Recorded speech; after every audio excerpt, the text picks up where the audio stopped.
You're now rocking with the podcast show. That's what you've been waiting on. White boy Eddie and Wings is what you hating on. We ain't none of them guys. We never faking homes. Don't eat pork, so I put the beef bacon on. And our podcast hot like a grill. We all came from nothing, but we known in Brazil. And we talk like homies just kicking it. All our viewers slash our fans. That's who we kicking with. And hell no, we ain't like them other podcasts. Nope. They all about the money, call them Comcast. Yeah, job talk slow, but I can rhyme fast. Put on the show, sit back, and let the time pass. The podcast show. And we are live. And we are back. What's up, Eddie, Wings, and White Boy? Welcome back, guys. What's been going on, man? Gaming turkey. Gaming and turkey. Great intro, by the way. Coma. But we have a new intro, new layout. Jive did a great job. Eddie did new a good layout. job. Something for everybody to talk about. The layout's great. I hate the new layout. The new intro's great. I hate the new layout. I hate the new layout. Why is Star Wars featured? Yeah, I was going to say, the first thing that people are going to be like, is that because White Boy's paid? Is that because, there's a secret conspiracy? No, because it's a relevant game. There we go. I made the overlay. I'm not a corporate shill. Yeah, somebody tagged me. Well, I made the show, motherfucker. Somebody tagged all of us to like this thing. This guy broke the CD and tagged this. Now we know why White Boy like it because he's being. Okay, I was gonna save this for later because let me just rant on Star Wars because I've been saving this for 2 weeks. I was gonna make a video, and I know I seem a little biased. Because I get paid from EA. They don't pay me to review the game. All they do is pay me to display the game. And technically, if the game does good and people want to watch it, I can display it more and get paid more. So there is bias here, but I think that's important in this discussion because there's a lot of people reviewing Star Wars Battlefront who are also biased and they come in from a negative point of view because there's a lot of negativity like it's going around Reddit. It seems like people they wait for the review to come out and they see what the general consensus is, and then they just pile on it. And everyone's coming from a negative point of view, and I want to come from a positive point of view. But I will first agree that Star Wars does lack a lot of content. I didn't not know about Star Wars Battlefront 2 that came out in 2005, and if you compare the two games, besides the graphics, I mean, Star Wars Battlefront's the best looking game ever. Oh, my God. But, like, if you compare the content, there's, like, I don't know, 12 worlds or 8 worlds in this one. There's like 35 in the other one. I mean, you can just go down the list. But a lot of these reviewers, and I think we've seen it on the podcast show here first, and I'm not saying that Eddie or Wings labeled themselves as like a critique or a critic or like a full-on reviewer. We just asked their opinions on the show. But these people are making these review videos about Star Wars Battlefront, and this is a quote from one of them. I played for 10 hours and I couldn't get a hero, and that was his complaint. One, this guy is fucking trash. He's trash. Get good. How you become a hero is you play the objective. It's like the PTFO gods bless you with hero tokens if you just play around the objectives. So I just nullified his review. Like it didn't make sense. You can't play the game for only 10 hours and have a review. Isn't that standard, though? Like, reviewers always fucking suck. I remember back when Black Ops 1 came out, and they invited YouTubers for the first time to, like, come and play the game. They invited people around Los Angeles area. And CNanners and Hutch and some of the other guys showed up. This is where everybody got big. And these guys that reviewed games had to go up against the Banana Man. This was when CNanners was in his prime, 5 KD player, very campy. He butchered these motherfuckers. And like they had reviews of being upset about the other people playing with them. The same CNanners that left the lobby when I was it? Never mind. Yeah, that's never mind. So there's a lot of reviews that I think they're more first impressions, but I agree with a lot of the first impressions. Like I've been playing hardcore for about 2 weeks now, and I mean there's this new deal. With what you're saying, White Boy. With what? I believe I can review a game without playing it. I honestly can. I mean, you can't. How so? How yeah. so?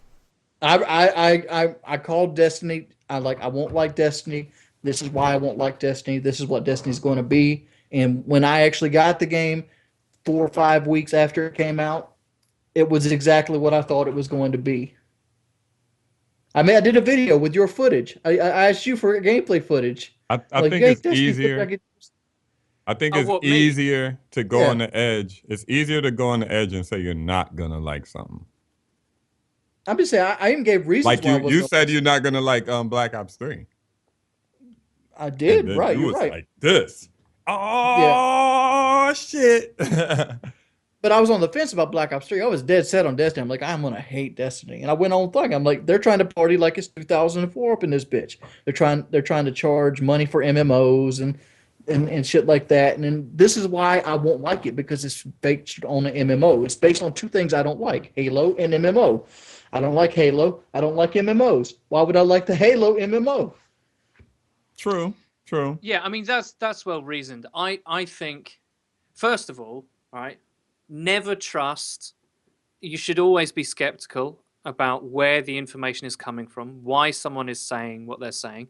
And it's good in a funny kind of way that people are skeptical of White Boy's opinion about a game where he is receiving, financial incentive to display the game. That skepticism is good.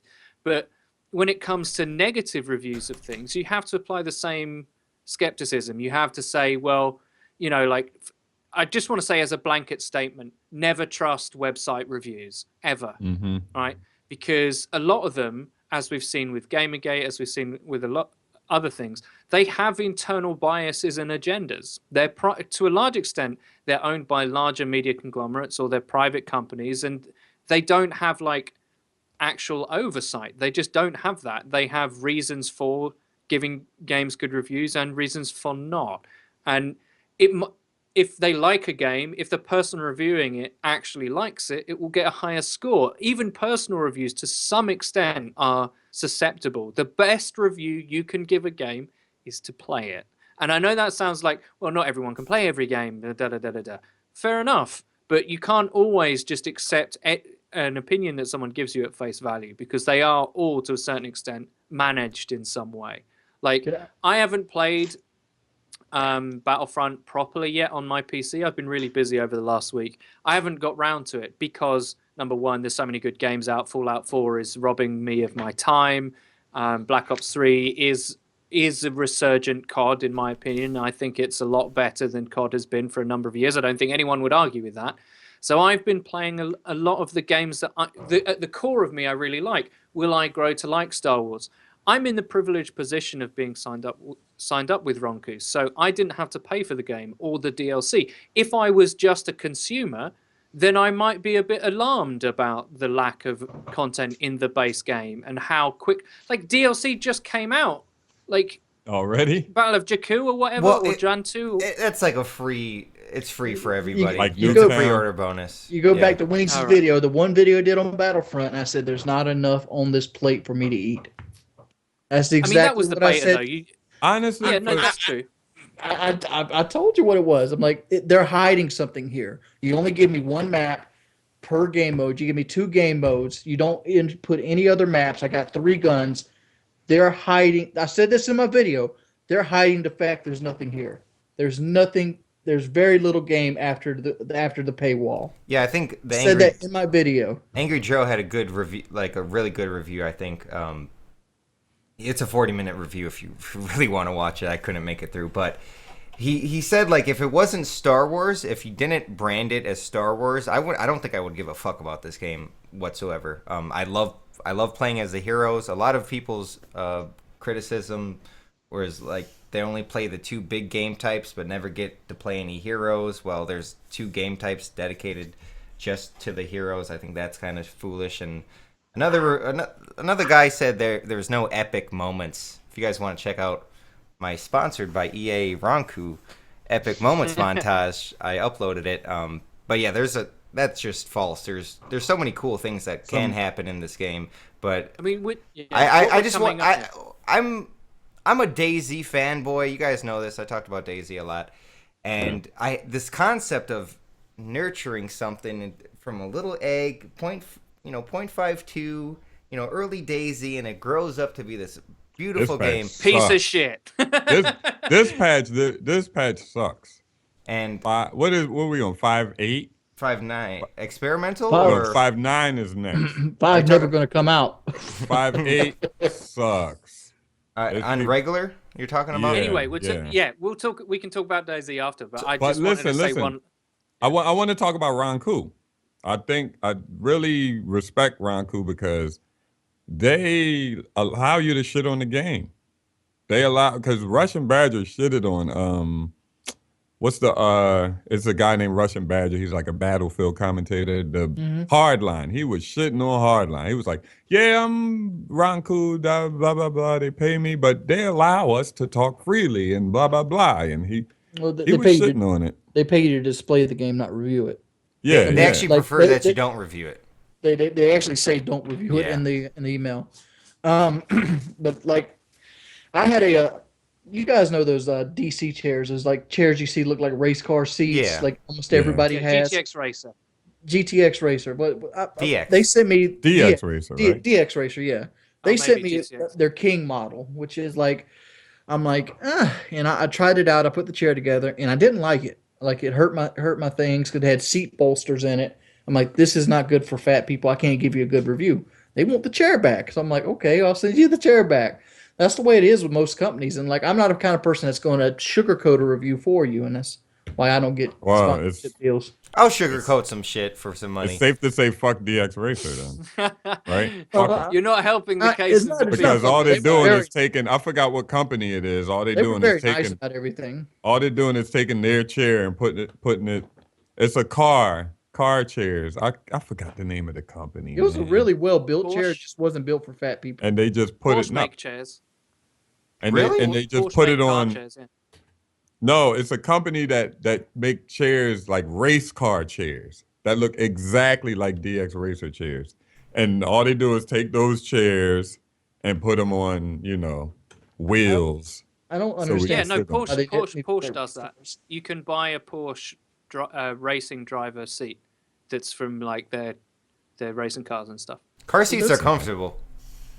Well, especially like bucket racing real chairs. car seats are comfortable. Racing chairs are not. Here's the thing, like racing chair was not because it sucks. No. I mean, we had a Honda Civic with a racing bucket seat in it, and that thing was uncomfortable too. Yeah, it's a Honda Civic.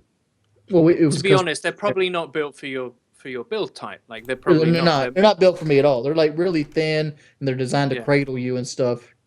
Yeah, they're designed to keep you in place. My point was that I don't know about let's just talk about gaming chairs. I have thought about getting one because the seat that I use at my desk is like the fucking, the cushion is torn and it's one of the fucking arms is like wobbly and shit. And I'm like, it's time to get like a proper chair. And I keep looking at like these gaming racing chairs and I'm like, you know what, that kind of looks cool. But then I remembered how I actually game. When I play CS, I'm not sitting back. You can't play a game like CS and take it like, I'll just play from back here and chill out. And, no, there's none of that. It's all like forward. And sometimes I even like sit cross-legged on my chair, like to get the right posture because I'm leaning forward. Yeah. So I don't know how useful those chairs would be for someone like me. But I mean, I wreck my chair. Yeah, right? God damn. Like any chair that I've ever had, I've completely destroyed just by moving in it and This used to be a leather chair.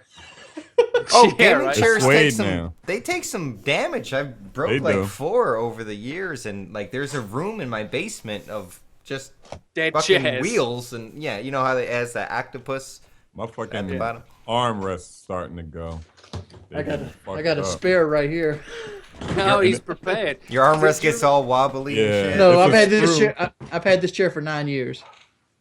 Does anyone else, right? This is why I break my chairs. It's like on the right hand side for some reason on my chair, like I'll lift myself up, like by my chair and I'll arms. lean like this. Yeah, and it'll I can feel like it's about to go. Like this, if I did it, I'm not even sure that if it would actually stay there. But I lift myself up to sit cross-legged on my chair like this, so I sit like with a straighter back when I game. So.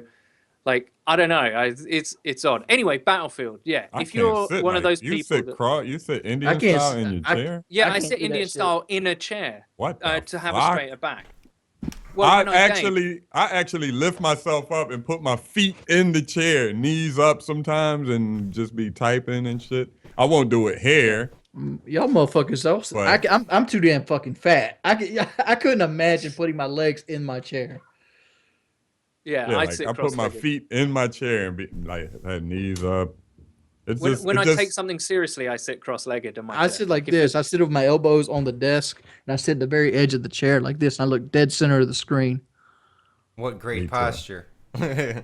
Well, you got to I position my head so it's dead center, so I don't have to swivel any with my eyes. You don't give a fuck about. I've got one of those glorious like 144 hertz monitors, so I can just move it. You ever crack your back like this? You just like press against your back. That's what I'll be doing when I do this. Does it crack? Does it make noises? One of the one of the viewers might say I'm lying. Remember that? Jive, you move around too much. You move around too much. You're a liar. Like you're lying. I'm like, yeah, they would analyze you in the first oh my god 14 episodes. They would analyze every little movement you did, every word you said. they accepted that Jive ain't going nowhere now. Like you see all the get Jive off the show, get him the fuck out of here. All that shit stopped. Like now it's like I don't know what it is now, but what? No, one guy said I'm very poorly. What did he say? I'm poorly educated. Something like that. Wings is something misinformed. Eddie's this. I'm like, why are you here? I think that sometimes. I'm like, what? Yeah, white boy fan. Like the first episode, right? When I first he said white boy's a jerk or something. Oh fuck! Like, he could still be a white boy fan. Trust me. Like the first episode that went up on White Boy's channel, I made the mistake of like sticking around to like look at the comments, see if people liked it, and immediately there was like a specific type of COD fan that was on the channel that's like, why are you even doing this? This is so shit. Why is this so long? Like all this kind of like stuff that I'm imagining are there for like I'm gold medal champion and woo and shit, like shit, people that are there for that and stuff. But like now it's just the only people that watch this show. I say only, it's still quite popular. It is popular, but like the people that watch it are fans of this show. Yeah, you never get the end of it if we don't upload one week.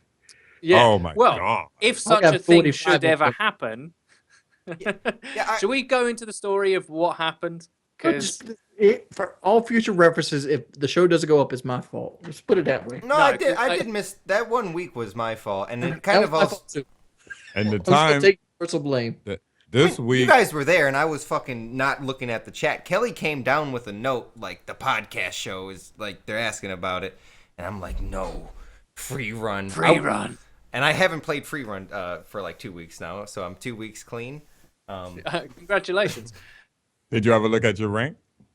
No, I was rank 11. Don't tempt him back, Joe. I was rank 11 at one point. That's good enough for me. I got a request for Kelly. I know she does like mainly like The Sims and shit, but I know she likes Pokemon.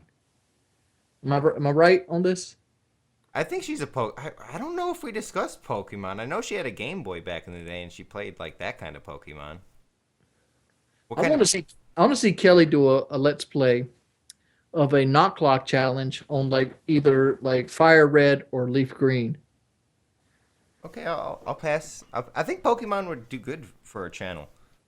Pokemon does great. It's this guy that used to follow me. His name was like King Nappy. Yeah. Something like that. And he started blowing up with Pokemon. Obviously, he unfollowed, and I don't need that guy no more. That's how they do. But yeah, he does Pokemon and all that. But you do have to. Too bad it didn't work out for Blame Truth, bitch ass. Yeah, because he's a pussy. I like Blame Truth. I hate Blame Truth too. You guys can like him. That's fine. I know he was the COD commentator. Blah blah blah. He made literally 5 videos mocking me. It was he's a pussy the point for that. Where it was getting really weird. You're talking about the one where he like gave away a bag of empty Doritos and shit. I mean, that's one of them. There's several other ones, and I'm not gonna. I have a podcast I actually now, made bitch. I'm talking shit. Reply to me. Oh wait, you don't got a fucking podcast, do you? Talk about me on Pokemon. Okay. Oh shit! No, what if that video come out? Back to COD. Oh, I'm gonna come back to COD. A lot of people have. Do you know who I wish would just? Right. Just C4 him. That'll work. I wish there's 2 people I wish just came out of nowhere, just straight back, like shit that I would, start playing Still Dre and like bounce my head and be like, oh shit's real. It's like if Onslaught's just made a Black Ops 3 RTC, because he hasn't been on YouTube for like 2 years. If he just came out of nowhere, I'm still sub to him in the vain hope that he will one day release another video. Does anyone else do that? Have like subscriptions? He showed up my stream last week. Remember Jay-Eazy? He just came back. I just wish he'd do an RTC. He doesn't have to. RTCs are easy to make. He doesn't have to do it. Like, I just wish he came out of the blue. And there's a couple of others. This like must be okay. Game 360 made a couple videos. I was like, who the fuck is this? Game 360, fucking Jay-Eazy, NASA. I remember that. That was a silent one. That was a silent sneeze. I muted my mic. NASA came back, so. Yeah, it must be a fun COD. I unsubbed NASA back in the day because he would do those stupid videos like, I don't care. Oh yeah, the 2-second ones. Yeah, he said my reaction to something. He just was like, I don't care. It was the new COD, I think. Yeah, there's only one video he did I enjoyed today. It goes Call of Duty Black Ops 2. I care. I don't care. Yeah, but they're back making videos and multiple videos. It's not like they make one. You know how everybody when the new COD come out. Extras, man. Extras is so bad at this, and he was a good friend of mine, and I still consider him a good friend. But he always like, I'm back this year. I'm really back. Yo, did you see his first commentary when he came back? This Black Ops year. 3 one? Yeah. I don't think it wasn't Black Ops 3. It probably was it probably was Advanced Warfare. Or maybe Black Ops 3 beta. But anyway, the commentary, I don't want to be mean or anything, but the commentary was real bad. Like he was nervous. Oh, I know what you're talking about. Oh my! I even left a comment. I said, "Yo, are you nervous or something?" Like he was like, guys, yeah, with my new deep voice. My name is Sam or X Jaws." Hey, what's going on, guys? It's Sam or X Jaws, and today I'm reading. I was like, and he was fluent. He speaks fluently. Blah blah blah. Sam X Jaws. Blah blah blah. Team deathmatch. Whatever domination. This time he was like, yeah, this is Sam, X Jaws. Hi guys. I was like, damn. You think he lost the commentate? I think he'll get it back if he keep doing it. Yeah, I notice when I'm commentating, and I've been doing this, like I try to do one takes, just like 5-minute commentary, but it's never as good as chopping it up, because I start going on these rants like I'm probably talking about right now, and I just have this voice. It's kind of monotone. I don't get too excited. I'm explaining blah blah blah, and I don't think that's as good as like cutting it and being super excited and having something fresh to say, or not saying and X-Jaws will get that back. Hopefully he comes like he said he's coming back, but like 2 weeks ago, a week ago was his videos, and I don't know. He did a video why I left YouTube or something. Yeah, 1 week ago, and he hasn't. He's gone. He's not coming back. He hasn't uploaded since. I mean, I want to upload more Call of Duty videos, but man, like Fallout just takes so much time to do and render and upload. I try to sneak that third video in every other day. What you do one day, make 4 or 5 videos of COD. Because you could get the gameplays easy. Well, I've got 45 gameplays saved in a folder right there. Yeah, the gameplays are easy to get. So just do that. And people don't really care about the 109 and 2 and shit like that no more. I ain't getting that shit in TDM anyway. Yeah, right. I dropped a 49 kill TDM, and like that shit got like 8,000 views. I was like, fuck, what the fuck? Right. I saw that game. Put that in the title. No, I didn't put it in the title, but like I dropped a 49 kill TDM. How many other motherfuckers got one of those? Well, you got to display that. You got to let them know 49 kills and 0 deaths. Like that's what look at Marker J. It was 1 death, but yeah. Marker J goes ham with the titles, and he like I remember back in Black Ops 1, I would put 91 and 3, and people love that shit. Like let them know what your score is, so they know it's a good gameplay. I was gaming with the Marker J the other day, and yeah. It didn't go good for the other people. Yeah, I should imagine the robot game type is pretty good. Safeguard. I hate Safeguard. Oh, it's That's fantastic. all right. Nobody wants to stand next to that motherfucker. I gotta do it. It's like, god damn. No, see, this is why you don't like it. It's because you're not naturally a rusher. It's a rusher's game type. Honestly, I destroy in that game type, and it's a fucking good. It's good for the other team that isn't 100 points a kill. I'm telling you right now.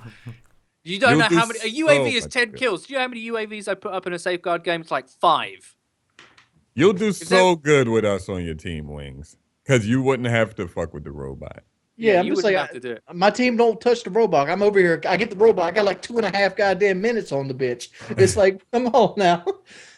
Yeah, I'll be having like 14 seconds or something like that. Yeah, no, I got 118 kills with 0 seconds on it.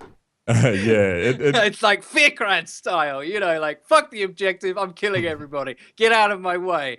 And that I love it for that reason. It's because I can kill whore my little kill whore's heart's content. It's fantastic. I love that game type. It's ground war though. Let me just tell you, this game is all about ground war. Yeah. Because the other game types don't have enough fucking people in them for the maps. I'm playing TDM going like 30-2 and like, I ain't seen anybody. Where is everybody? This is players bullshit. Are brutal in team deatmatch. I'm talking about like it was like team head glitch match. What's the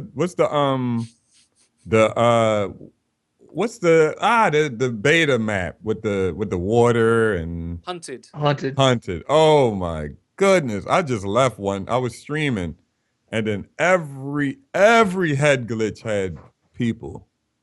Even, in the spawn, you could run up that hill. Put that Full Metal Jacket on player, rip them apart. Dude, how good is High Caliber? Holy shit. Well, when they're hit, I wish I could have that when they're clipping. But it was just me. I'm talking about they was just head glitching, killing my teammates.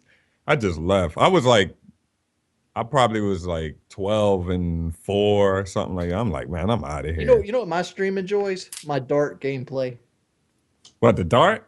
The dart kill streak. I run You're really good at it. I'm really good at the dart. Like I can fly it through buildings. A lot of people don't know that it can shoot rockets. You found that. A lot of people are like, this is shit. A lot of people don't know it can slow down either.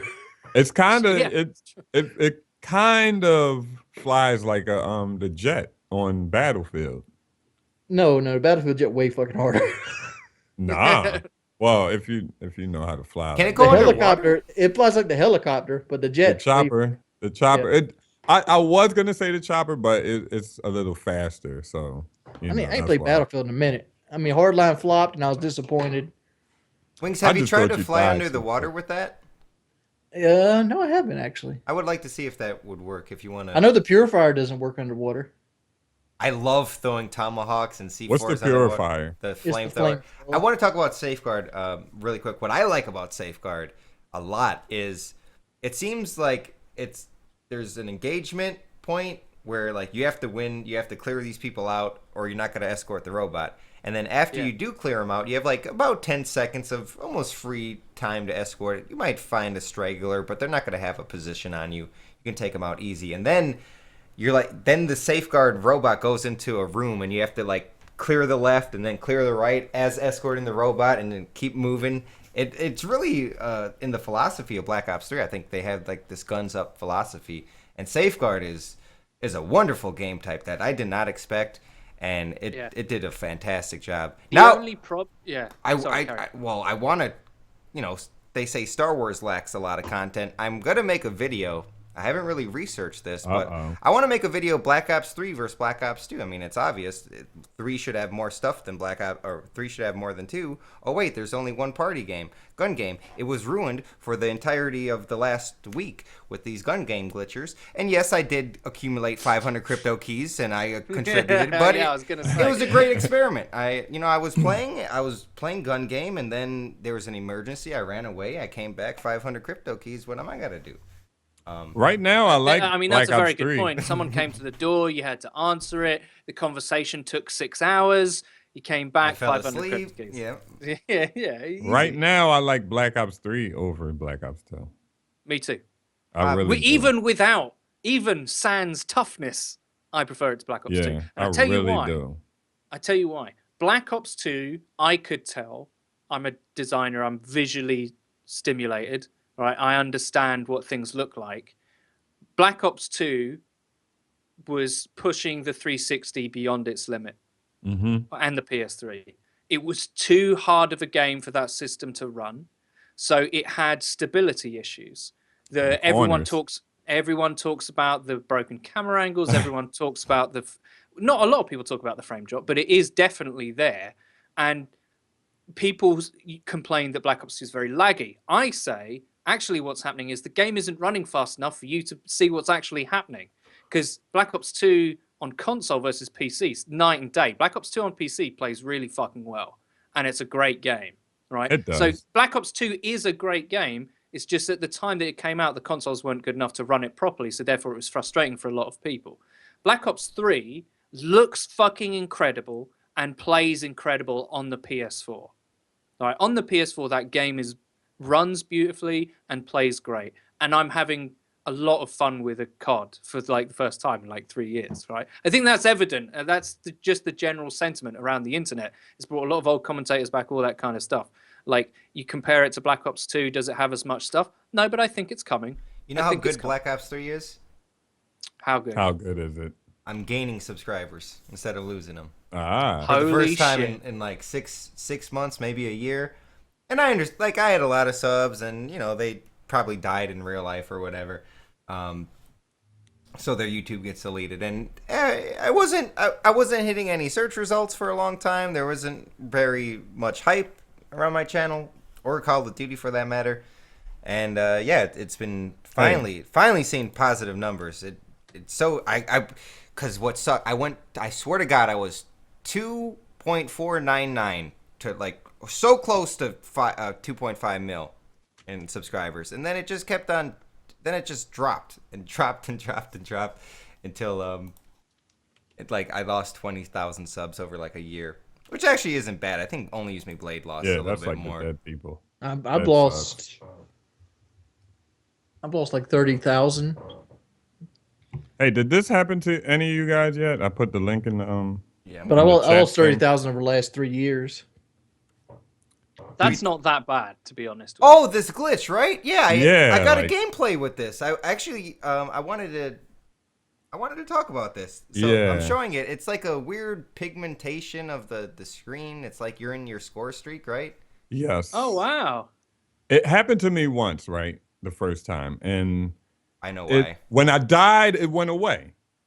It went away when I died. But this time, when I died, it came back. Oh, you're talking about the Horde sentry gun thing? Yeah, the sentry gun. That bullshit. It is the sentry gun, because I was using the sentry gun and it happened to me. Dude, that thing, you might as well be blind. Like, I was like, I can't say not. You blend in the walls. It's like I might as well lay down. I might as well be blind.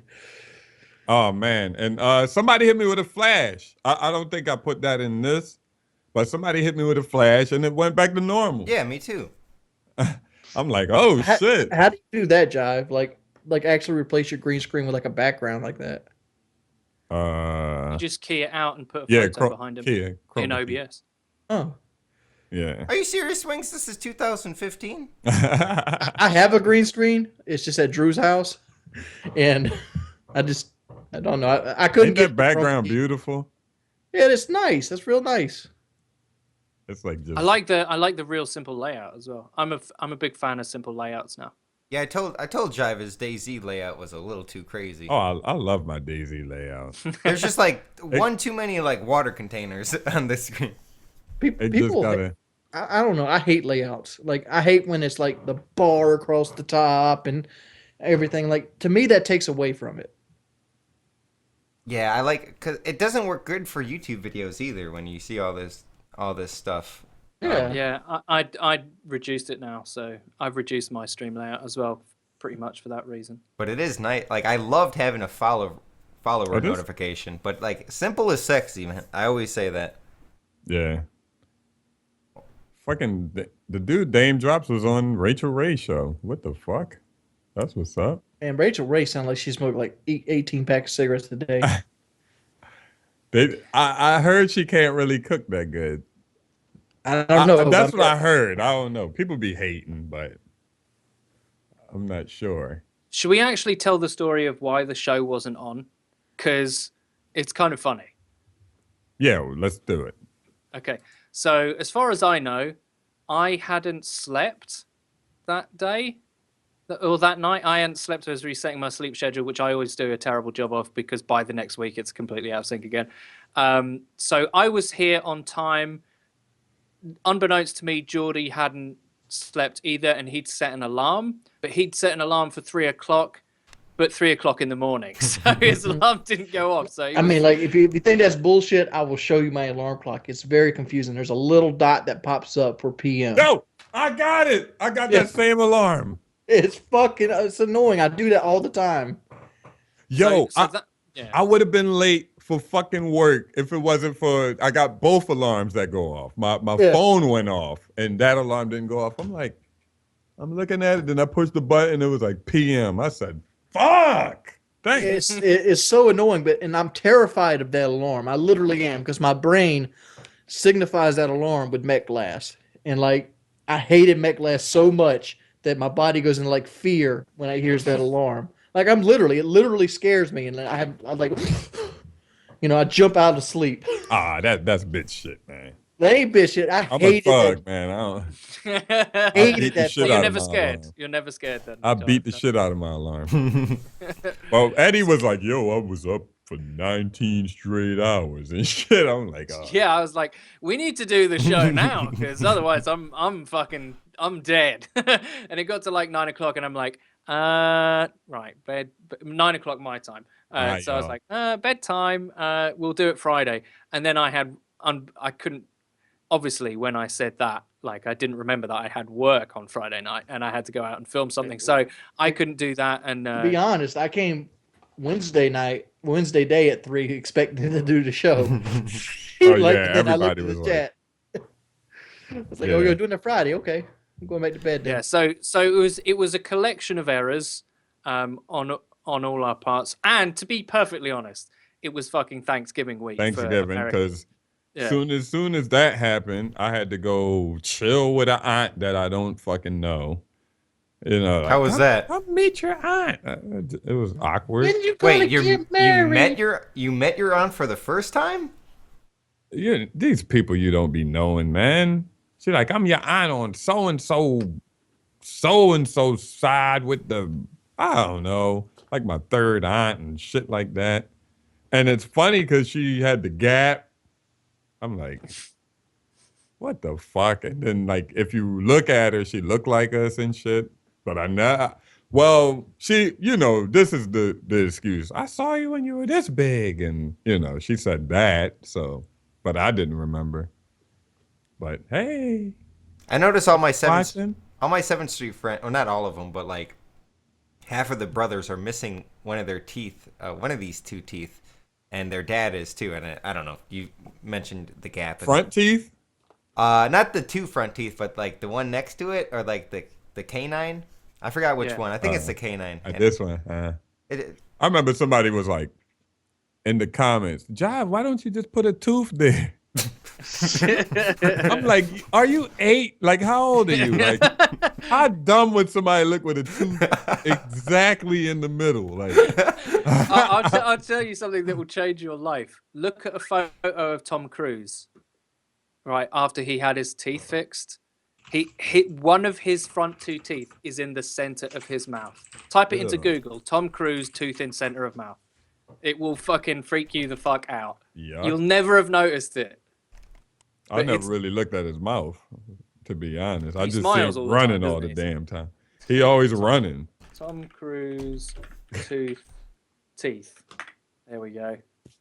Tom Cruise teeth. It's fucking bizarre. What the fuck did you just Google? Holy moly! Put it in the chat. I'm looking at like shit where he's like in Top Gun. I'm sitting here waiting for y'all to put it in the chat. Oh, it's like pushed this way. Yeah, it's in the center of his mouth. So what he had to get it pushed back over? I see he got the line and the. No, that's after he's had braces. Yeah. Oh yeah. Yeah. Oh, what did? Oh, so they were. It was like lopsided. Like But who the fuck makes this? Who cares this fuck about somebody's teeth? I bet you he looks really good looking to the left, but if he looks to the right, it's fucking terrifying. See, my point is, Tom Cruise has 2 front teeth. You can see that that's 2 front teeth, so it's not that noticeable. And my point, if I put a front tooth here, I would have 3 front teeth, and that would just look weird. Like what the fuck? Like Tom Cruise ain't that noticeable because he has 2 front teeth. It looks like some of his teeth next to his front teeth. They try to make it look like front teeth. I'm going to put it like this because if you scroll down the page, there's a Scarlett Johansson one too, where they draw a line down her face and like her teeth are a little off to the side. If you're this kind of person that nitpicks beauty to this level, you are the reason girls have confidence issues. I know he have a hard time eating pussy. How did you don't eat pussy with your goddamn teeth? No, I'm telling you, with this gap, see, y'all don't got it. What do you do? Put the man in the boat between the gap? The gap, it doesn't go like in between the gap, but it just sits there.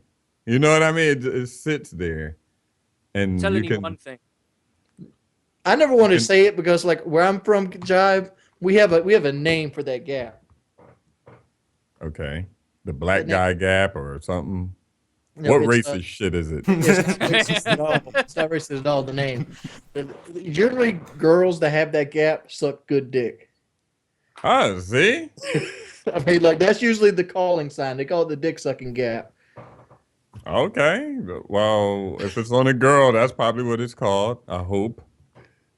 But and on guys, pussy eating gap. There you go.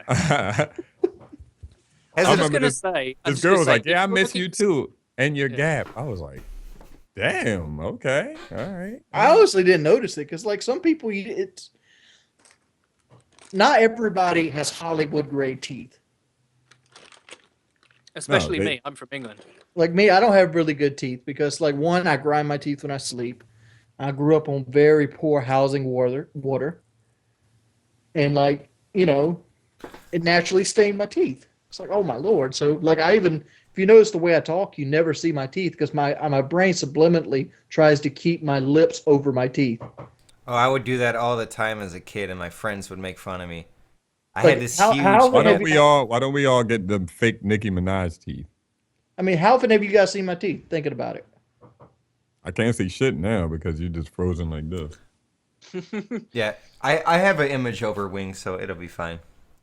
I don't know, Wings. I haven't ever seen you smile. I'm joking. Yeah, you don't smile much though. Jive laughs a lot. Jive, has your gap always been like that? Because I had a really big gap as a kid, and it came together. I think I was I like would constantly like push my teeth together. Did it come together with braces? No. Yeah, my mom gave me the option, like, do you want braces or whatever? And I'm like, no. I said, no, I'm okay. You got one, right? She was like, yeah. I said, all right, I'm good. I want to be like you. I'm just looking down this shit, and I'm like, this is the reason people have confidence issues. They are critiquing a guy who makes millions of dollars and is a heartthrob who has, like, his smile a little bit off. Just a little bit. It's not like he's got, like, meth teeth. You ever seen meth teeth? Yeah. It's like black that is just horrible. Is that a result of the meth or just like the lifestyle? Well, you can't it's really the meth. The meth smoke. It's meth teeth like eats the enamel on your teeth and it slowly rot. But like some people there's actually a disease that people get naturally that causes that too. So we missed last week's show. We went for like 40 episodes without missing a show, and I felt bad for we all felt bad for the Patreons. So I just want to apologize for that. I know a lot of people look forward to the show to get through whatever it is, get through traffic, get through their commute, and we did miss. But you got to keep in mind, we are all like very serious gamers. We all messed up our sleep schedule. Jive has work. Eddie, I don't mean to be like rude. I don't want. Like. Like, how often do you work? That's probably a rude thing to ask. Is it like scheduled? Like, no, it's not. I'm freelance. Okay, I didn't mean to. I don't. Was that rude? No, that's fine. I've talked to lots of people. Ask me on the stream. They're Eddie like, "How like can you stream Tommy. in the middle of the day?" Yeah, Eddie like Tommy from Martin. So they asked me like what I do, and because my work is project based, so for months at a time, it's every day, and it's really intensive, and then it's nothing. So, for the last 3 months or something, I haven't had to do a long project. So, yeah, I've had time to do streaming and do all that kind of stuff, and it's the money that I've got from streaming and podcasting and all that kind of stuff. That's that's been great, but the main stuff is other stuff. Now, so will we ever lose you to like a serious project where you're just in the twilight zone? No, you won't lose me permanently. I might have to skip the odd show or something like that, but I'll still be around. Like film work, if you don't know, traditionally is done if it's fiction anyway, it's done early, and you have to start really early to get the best light, and then you finish early because night shoots are expensive and all that kind of stuff. So I should always be free at night, so it's not much of a problem for doing podcasts and stuff. It will and does affect video making and streaming and stuff. So, but the podcast will always be around to do, generally. All right, sweet. Unless I'm on holiday or filming overseas, but whatever. Is Wings gone or? No, I'm here. Wings has some camera issues. If you're watching on YouTube, I'm. There we go. It's fine. It's not that big of a deal. I didn't realize my camera went off. I was listening to Eddie talk. What did you do for Thanksgiving, Wings? Not a damn thing. No turkey? Out. I didn't even eat, dude. I honestly didn't. What? Me and Kelly. Well, I ate for you, motherfucker. I mean, it's not like I didn't eat that day. Don't you, motherfucker? You don't get me wrong. I'm 400 for a reason. I just didn't eat Thanksgiving. You don't like Thanksgiving food?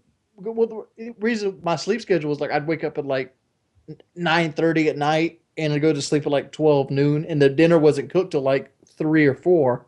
So I was sleeping during that time, and I woke up and everything was in the refrigerator, and I don't do warm-ups.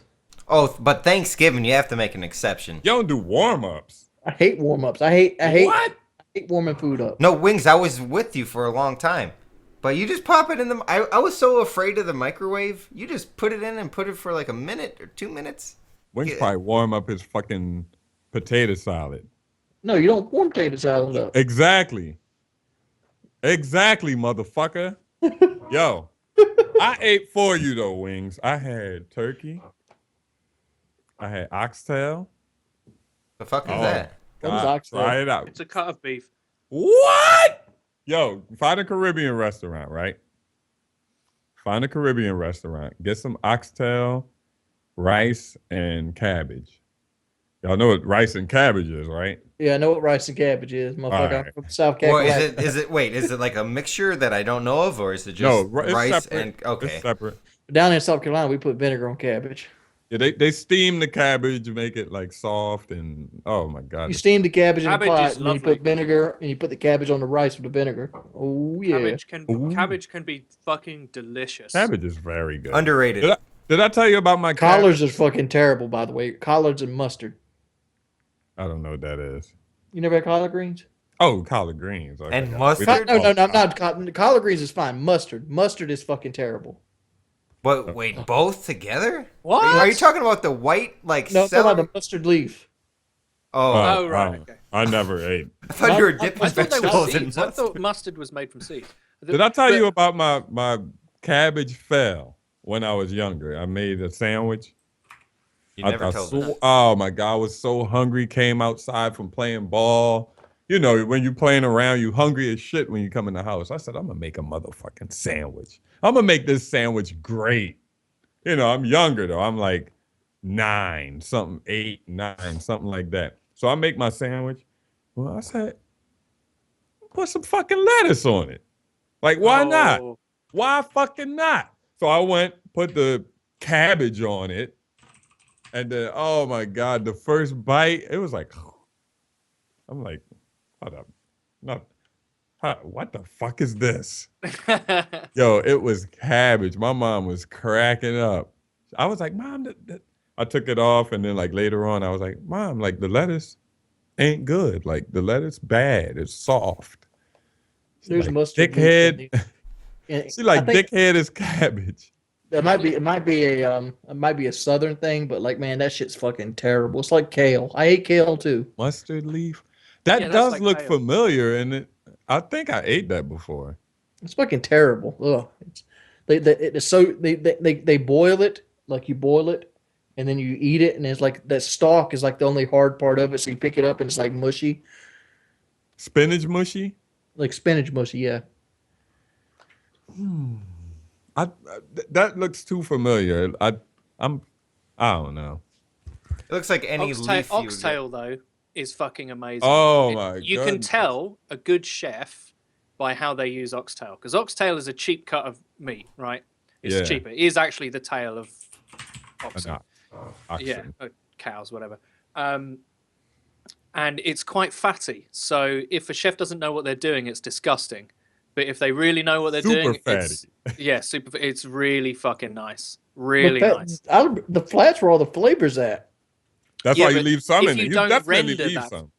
Yeah, if you don't render the fat, if you don't cook it properly. So what does render mean? Like rendering is where you say, like, you get a sirloin, right, and it's got a bit of fat on the side. Rendering the steak is like you do back and sides, and you get tongs, and you cook the fat specifically for a period of time, and that it renders the fat out and puts it back into the steak. Start boiling. Yeah, it starts fizzling, and like it's the difference between like bacon fat being like. So you take like tongs and just put the fat on the grill, not the steak. You just rest the steak sideways on whatever surface you're cooking it on, and it renders the fat down from like actual flesh into like almost oil, and it goes back onto it goes onto the meat, and it's called dripping if you do it on a roast. Eddie is so on point with you can tell if a chef is good, because I went to a restaurant before it just opened, and I'm like, it's in the hood, let me give them a try, and you can see like if you get oxtail, you can see the meat, and like a little bit in the corner you might see some fat, whatever. But this motherfucking restaurant, the fat was just around every oxtail, everyone. I'm like, what the fuck? Like, is it done? And it was done, but they just didn't cook it at the right temperature or something. Is there a different, like, medium rare, very rare, well done? Does that differ in oxtail? It's a cheaper cut of meat, so you're supposed to, right? So with cheap meats, with cheaper cuts, generally it's the parts of the animal that get the most work. Like the tail, obviously, on a cow gets a lot of work. Yeah. So generally, the idea is that you render the fat and then you cook tough meat longer and slower, but at a lower temperature. That tenderizes the meat. If a meat's really tender to begin with, you can get away with flash cooking it. So like a fillet steak, which has almost zero fat, and it's just pure unused part of the cow that doesn't exercise much. You can just be like, you can show it a pan and be like, that's a pan steak, thanks very much, and then serve it, and it's fine, right? But with tough meat like rump or anything like that, you've got to render the fat and then cook it slow and long. Look at Eddie. Yeah, the oxtail, the meat isn't that thick, so you can't really say meat. It's mainly used in stews, actually. It's mainly used in like sauced casseroles or something like that. So you render you brown the meat, you render the fat, and then you use it in a casserole, and it's really fucking nice, nice. Let's change the subject. So what else did you eat? This is the subject. I really want some oxtail. Oh, everything. I put everything on the plate. Stuffing. Who likes stuffing? Oh, it's the best. I used to hate stuffing when I was a kid. Then I tried it again. Then You're a pretty stupid kid. Awesome. I was a fucking idiot. No, I like taking the turkey and using that as like a spoon for the stuffing. Ooh. Oh man, wings. I like stuffing when it's been wetted by gravy though. Yeah. Like if it's just dry, I'm not a huge fan. But if there's gravy, stuffing, and meat, oh See, my god! So the way I eat it don't matter because I go stuffing, whatever's on the plate, stuffing, fucking turkey, yams, rice, baked macaroni and cheese, fucking my cell phone. I don't care whatever's on my plate. I'm putting it all on the fucking spoon and putting it all all in my mouth at once, and then. Drink some juice. I drink juice while I eat too. Like while I'm chewing, I'll take like 5 chews, then start drinking juice, then chew more. Oh my God. All right, what did y'all eat? Ham and ham and ham and. No, we don't have Thanksgiving, so I ate it's American holiday. I knew they didn't have it. Right? It's the holiday Americans have for killing the Indians. Right. Yeah, it's like you're just greedy. You just want a second like Christmas meal. That's what I see it as. It's just more food, man. I had a pretty standard. Me and Kelly just got a turkey, stuffing, some bread. I love this Hawaiian bread. It was so sweet. Gravy, mashed potatoes. It was pretty much everything. For a country that hates immigrants, we celebrate the one time immigrants come and killed everybody off. What, Thanksgiving? That's true. Yeah, well, you're not actually celebrating the genocide. Oh, immigrants. Yeah. Oh, shit. We came from England and we killed all the Indians and took their land. Eddie, I say that about Christmas, though, the other way around. I say they just want another Thanksgiving to eat. Like, people feast on Christmas, and I thought it was just about we have hot dogs being with your family and chilling, you know what I mean? You see, I've been to Thanksgiving. I went to one of my relatives, the American side of my family. My mother's American, if you didn't know that, but she's lived in England for like 40 years. I went over for Thanksgiving one year in Florida, St. Augustine, and I had Thanksgiving dinner, and it was fucking delicious. I will say though, Yes. right, there was more like American bacon. What I call American bacon is like the streaky kind, the thin streaky kind. In Europe, you don't really get that. We have what's I think you guys call Canadian bacon, so it's like a different cut. Thicker. So it's like a thin pork chop, like really thin. Canadian bacon is ham. Right. Well, basically, yeah. Yeah, it's like that. That's the bacon we have in Europe. So, but everything had this like American streaky bacon. I was like, this is the best shit ever. Like, this is amazing. I like the Applewood bacon, the shit like Epic Mealtime cooks with. Yeah, that's fucking delicious. But I was gonna say, I protest by not eating turkey. Turkey is disgusting. Every Christmas, me and my mother have like the biggest chicken we can find. I eat chicken like it because it was a family like thing. I wouldn't go to Thanksgiving dinner and be like, I'm not having turkey. But if I made Thanksgiving, I'd have like 5 chickens. Fuck turkey. You know, it's crazy. I like turkey breasts and everything else. I hate the wing. Oh my goodness. And like my brother will come over and be like, cut the wing off. Give me the motherfucking wing. Like, and I'll be like, oh, that shit, it looked dumb and it just looked like a fucking dinosaur arm or something. Like a T-Rex arm. Yo, I hate turkey wings, man. You guys want to talk about this Laquan McDonald case at all?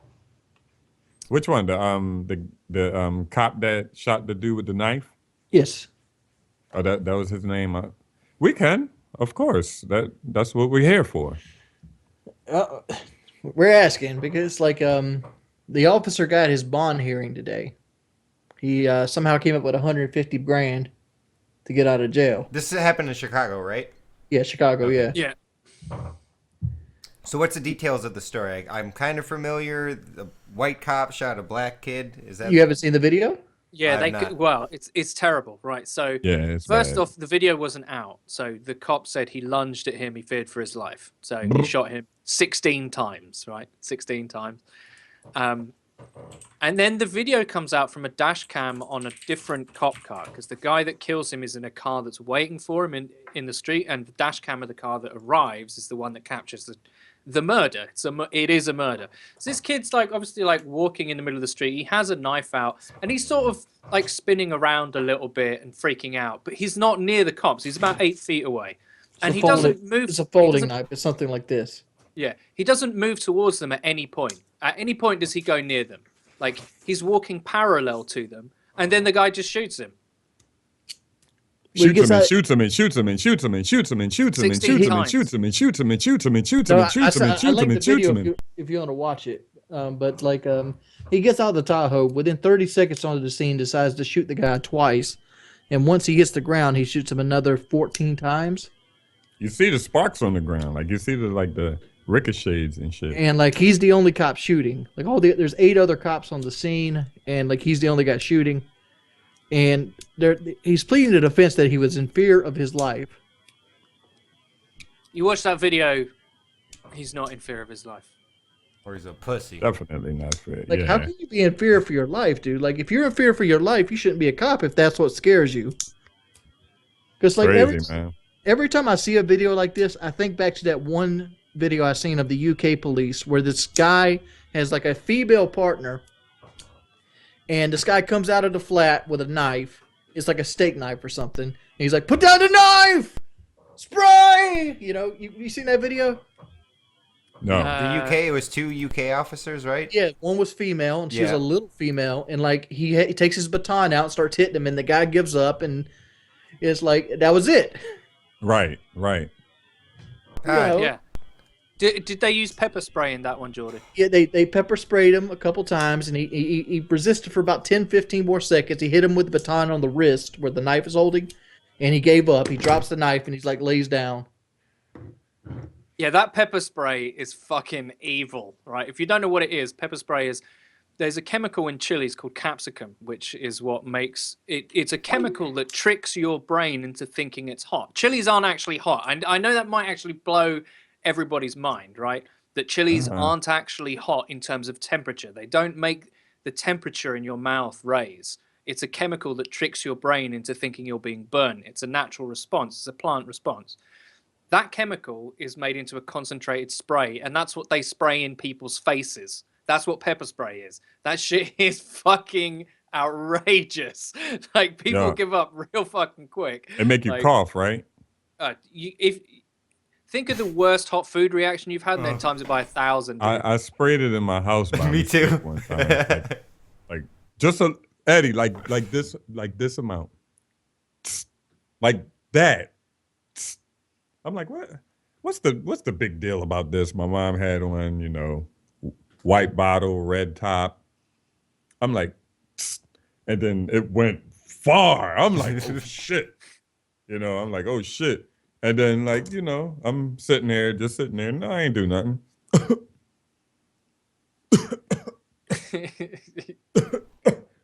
Then people walking in the room, like my sister walking. My other sister walked. My brother, what? My brother, he the oldest.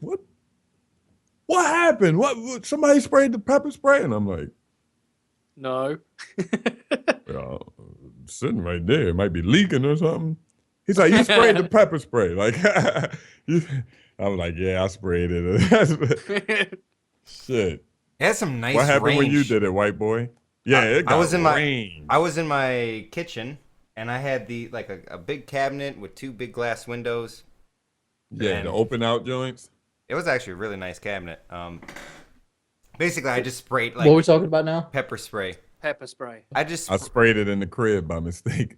Basically, well, not by mistake, but I sprayed it, and I was confused on how this little bottle went bigger and farther than any squirt gun that I've ever had. The load, I had never seen a bigger load explode out of anything that small.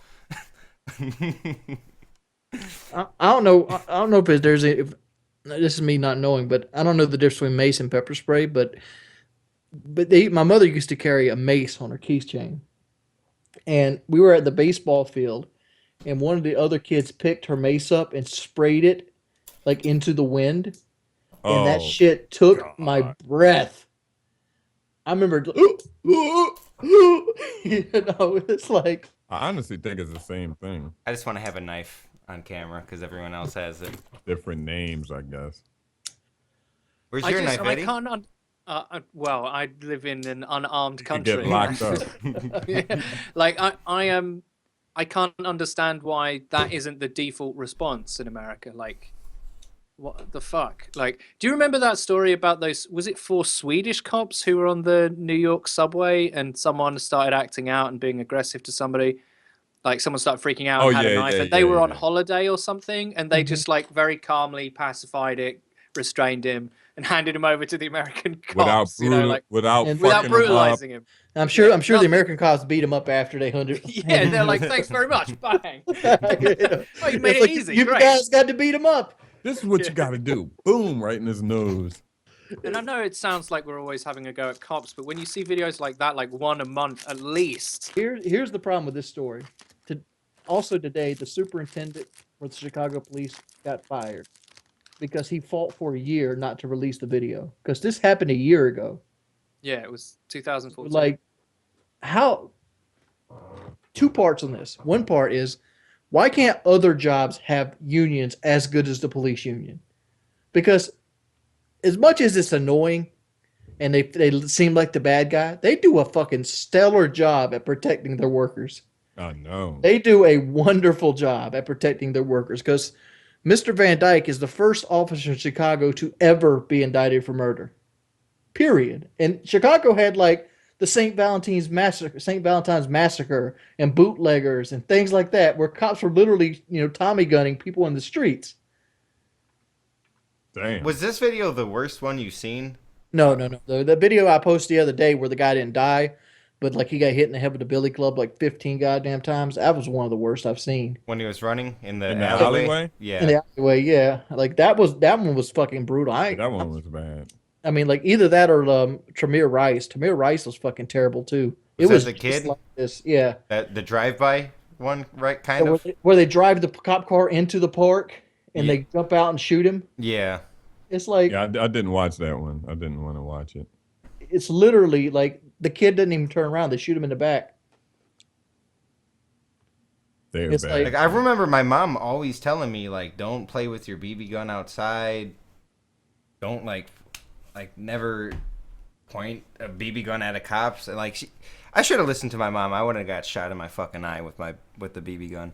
But I couldn't imagine if I was black, like dealing. Dude, you have an advantage that Tamir Rice doesn't have. You're white as a motherfucker. That is true. I'm very pale right now with my LED lights. White as shit. I mean, like you're so white, cops are naturally on ease when they see you. They'll go out there, put down the gun. Come on, buddy. He's like, where is he? They asked me. Let's put the situation. Imagine on, pal. Jive got swatted that day with marijuana in his house. Come on, pal. Here. Come on, pal. Put down the gun. Come on. It's all for you. Oh man, if I got swatted for marijuana, I'll get the shit beat out of me. But it's not, whatever. It's our cops. It's the way our cops are trained. Like they're not terrified. It's just I don't know.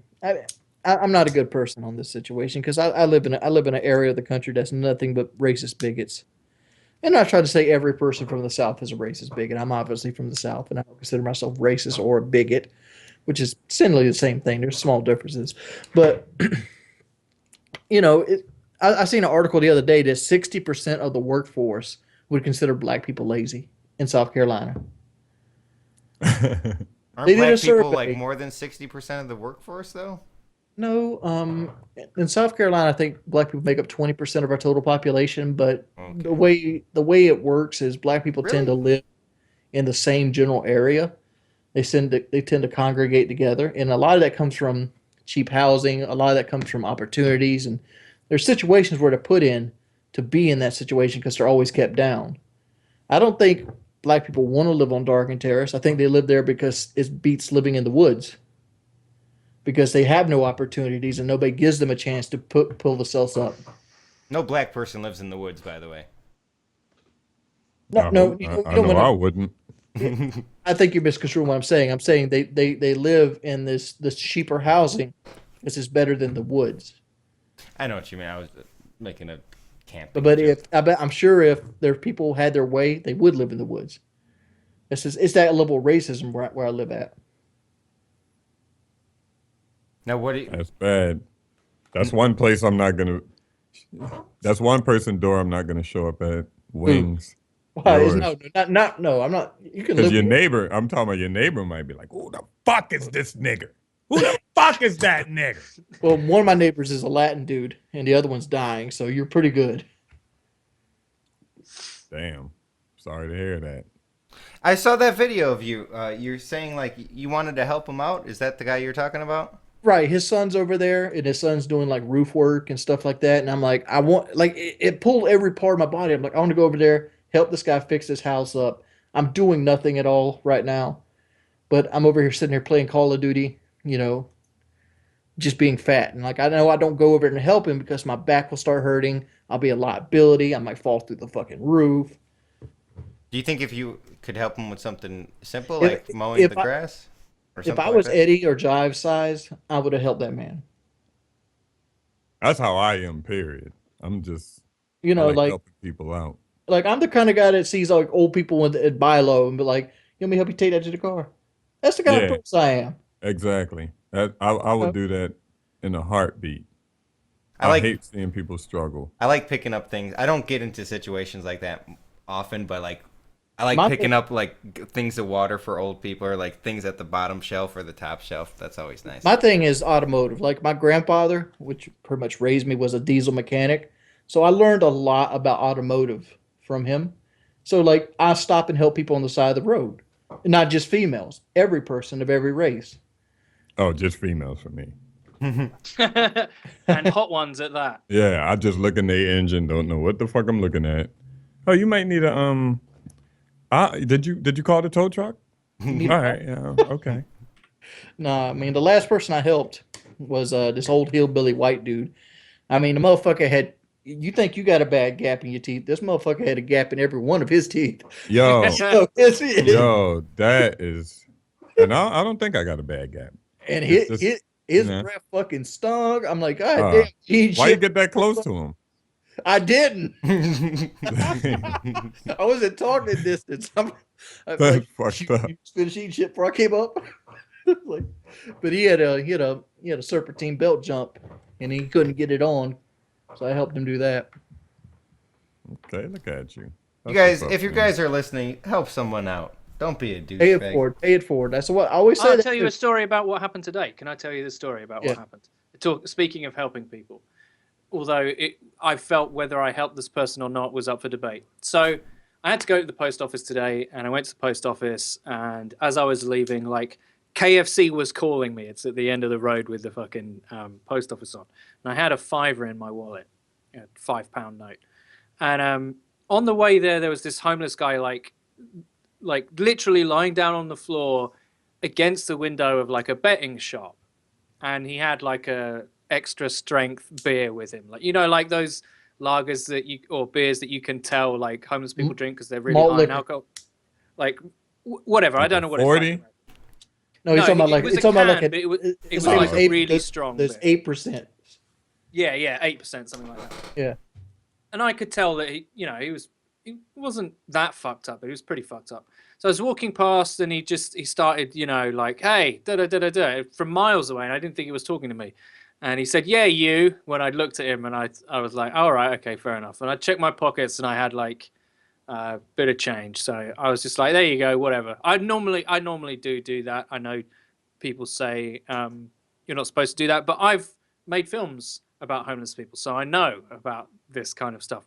And I started talking to him, and he was obviously like his art. You ever noticed about homeless people who the streets really got them? Is their eyes just glass over? They're never really looking at you. Have you noticed that? They're never really. We don't really have homeless problem where I live at. All right, okay. Well, I live in the church takes them in usually. Yeah, I live in an inner town, so there's a few here, and his eyes were just completely glass, and he was like some homeless people do, not all of them, but he was like sort of like ranting and raving about like his leg and the hospital wouldn't take him and all this kind of crap. So I was like, all right, I'll spend like a couple of minutes talking to this guy. Don't you have like free healthcare? Yeah, and this is what I was like, so why wouldn't they take you in A&E? He was like, well, he's got an ulcer on his leg or something from like drug abuse, and I know. I've done quite a lot of research. I know, like, especially, from heroin needles and stuff, like trying to find a vein and then they've gone bad. I was like, listen, man, like, if you're telling me that the hospital won't take it, answer me this. Did you go in there one time pissed up and give the staff shit? And he was like, he didn't really answer, but you can see he was kind of saying, yeah, right? Like his non-answer was an answer. I was like, well, maybe you should go there when you're not fucking pissed up and you're not going to be abusive. Because you know what? If it was my job to heal sick people and someone was coming in being drunk and abusive while I'm just trying to make them better, I'd probably tell them to fuck off too. And I kept trying to get into a conversation with this guy about what he could do about his leg. And he started like this guy was a little bit crazy. Started ranting about, he was only young though. That's what upset me. He must have been like 25 or something. He wasn't old, but he was fucked. Like he wasn't physically old, but like shit had taken its fucking toll on this dude. And he started ranting about the Queen and how she once waved at him and all this other crap. And I was like, look, if you don't get your leg sorted, that shit will kill you. It'll go gangrenous. It'll get infected.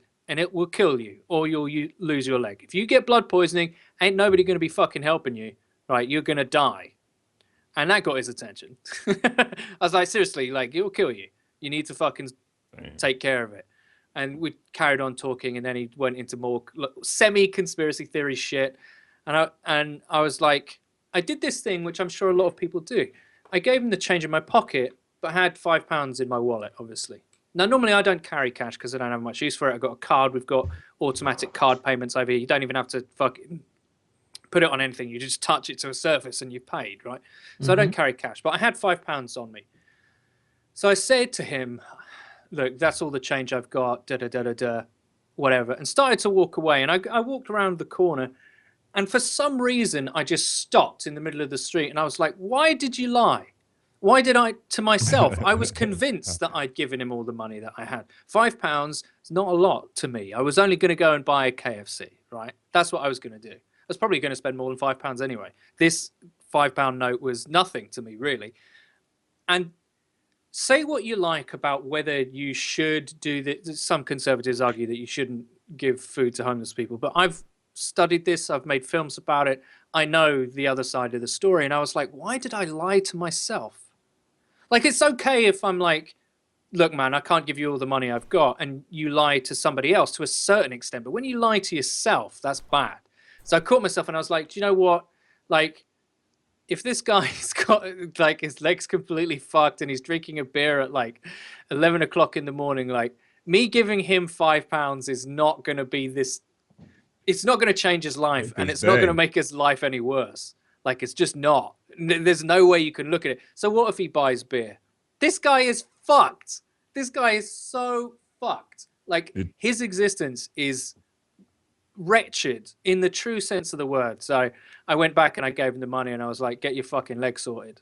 And that was it. That was my story today. It wasn't about doing good, but it was just what I found interesting was that I lied to myself about how much money I had on me. And how weird that is when you see another human being that's just completely wrecked. This guy was wrecked. Not drunk, but Eddie, you're making it hard to segue what I wanted to segue into. You should do a follow-up and see if, like, if you got to go around that area again, see if he's there and see if you should film it. Went. Yeah. Yeah, and see prank if he him went. and be like, it was only a prank. Give me my phone. No, not prank him. Hey, that's fucked up, Eddie. No. No, you should go and hold him accountable. Damn. No, I'm dead serious. If it was me, if there was a homeless guy living in walking distance from where I lived at, and I talked to him and he said he had a bad leg and the hospital wouldn't take him, I would hold him accountable. I would go pick him up in my truck. I would take him back home. I would shower him. I would sober him up, and I would go to the hospital with him. And I'd make a video of it. A sweetheart. Eddie don't got a car, do you? Eddie don't know how to drive, but like Eddie lives in a much smaller country than I live in too. You know, the hospital where I live at is 15 miles away, so we're not going to walk it. Ours is like the main hospital in the area that I live is. You couldn't walk that really. You shouldn't if you've got a bad leg. But I'm sure you got a friend. I'm sure you got a friend that has a car. No, I don't. Nobody else has cars. No, not really. No, I don't use them really. Ever. Like New York. Transit? Well, if I need to like transit like camera equipment and stuff, it's usually in the budget, and I've got a driver. Oh. Like I don't need it. I can walk to my closest hospital, and it's a really big hospital. I don't know. That would be something. But I mean, imagine like in a country with free healthcare that he can't get medical attention. Like, it made me think like you have been such a fucking asshole at some point. I can't do that to people because I could sit there and look at him and be like, look, dude, you're gonna get your legs tear, or I hope you like these streets because you're gonna die on them. And when you die on these streets, the people that don't love you now ain't gonna love you then either. You're gonna go up there and you'll get an unmarked grave, or you're gonna get cremated and just spread across a grave of ashes. Do you want that? Because you haven't made very good life choices now. And I'll be thinking to myself, like, you a fat son of a bitch, son. This motherfucker ain't eating a week, and you over here looking like 400 pounds. Like, what would you do in that situation? If it was you, you're homeless, you just turn homeless right now. I thought about this a lot of times. Like, what happens if I go homeless? I mean, like, and my answer's always been the same, that I would blow my brains out before I went to hit that position. Wings, you would never be homeless. I mean, you always have a place to stay here, or I'm sure anybody in the community would. That's the point, though. That's the point. In the film that I made and the research that I did, a lot of it is about background support structure, friends, family, all that kind of stuff. The people that, a large majority of the people that end up as proper street homeless, they don't have any of that. Anybody. They don't have anybody. They literally have nobody. And they have to learn how to survive. It's like, on one level, it's on an important level. It's really sad. It's a sad human story. But on another, it's like, look how, to a certain extent, look how adaptable human beings are. Right? They can learn to survive in cities that abjectly don't want them around, and they build. Like, especially in America, like under freeways and stuff, they build like little communities and shit, like survival. You want to talk about The Walking Dead or people that would survive a zombie apocalypse? Homeless people would see that shit coming a mile away. Some homeless people burnt a lot of bridges with their families also. Yeah, I was going to say, like, I know a couple drugs, alcohol. Like, I know a lot of people that have been homeless. A lot of bridges. And a lot of it had to do with like drugs and them stealing from like their families and things like that. And like their parents just gave up on them. They're like, I don't want you in my life. I'm tired of dealing with you. They've invested lots of money in them, and they just can't get better because they have this hitch, this linchpin that just doesn't work with them. And most people end up that way. And like you see, like the homeless veterans thing on the Facebook. The reason they're homeless veterans, like there's something like 50,000, is a lot of them have PTSD. Like my brother, he's one of them. He has PTSD, and like he can't get treatment from like the VA, which is like you're supposed to get free health care if you become a military person. What is it? Post-trauma? What is it? Post-traumatic stress disorder. Okay. Oh, like my brother has night terrors because he caught a frag grenade to his Humvee. He was riding in a Humvee.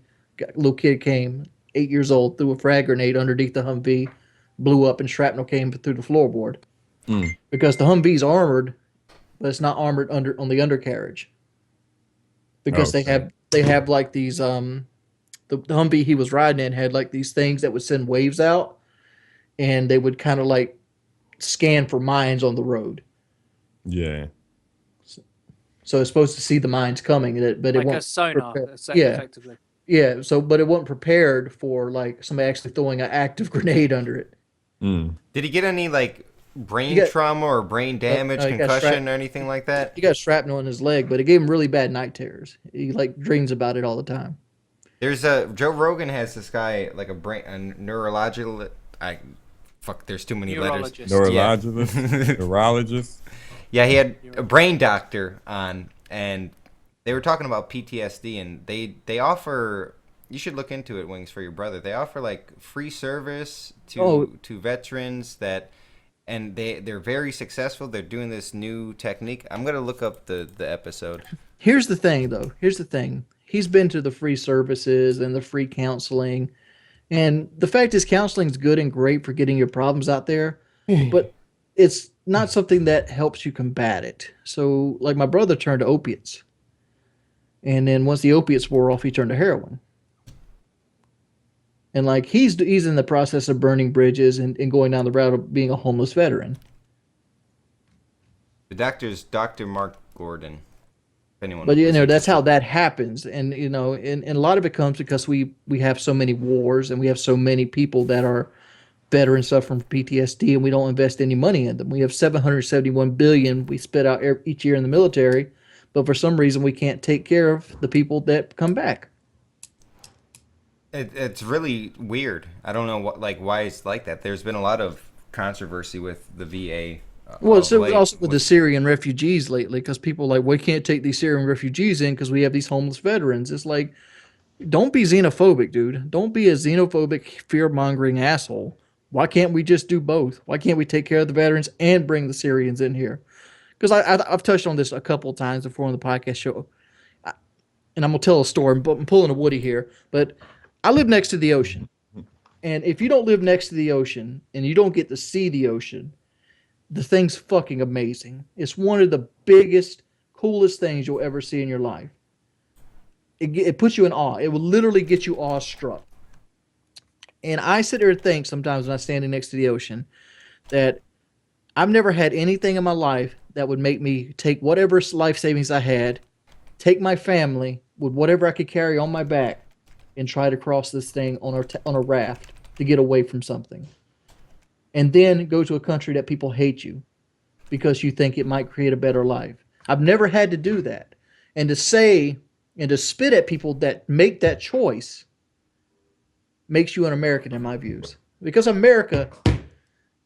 Obama didn't. Land of opportunity. Obama didn't invite the Syrian refugees. You know who invited the refugees? The Statue of Motherfucking Liberty. Give me your weak, give me your tired, give me your hungry, huddled masses yearning to breathe free. We are a country founded by immigrants, built by immigrants, and we are a country that is the land of opportunity. And this fear-mongering that's going on is killing us. Yeah, people are just scared of everything. I don't know. That's my spiel on the Syrian refugees.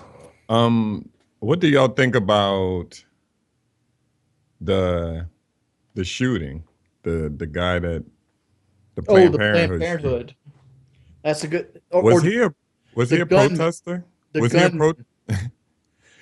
protester? He wasn't a protester. Why did he do it?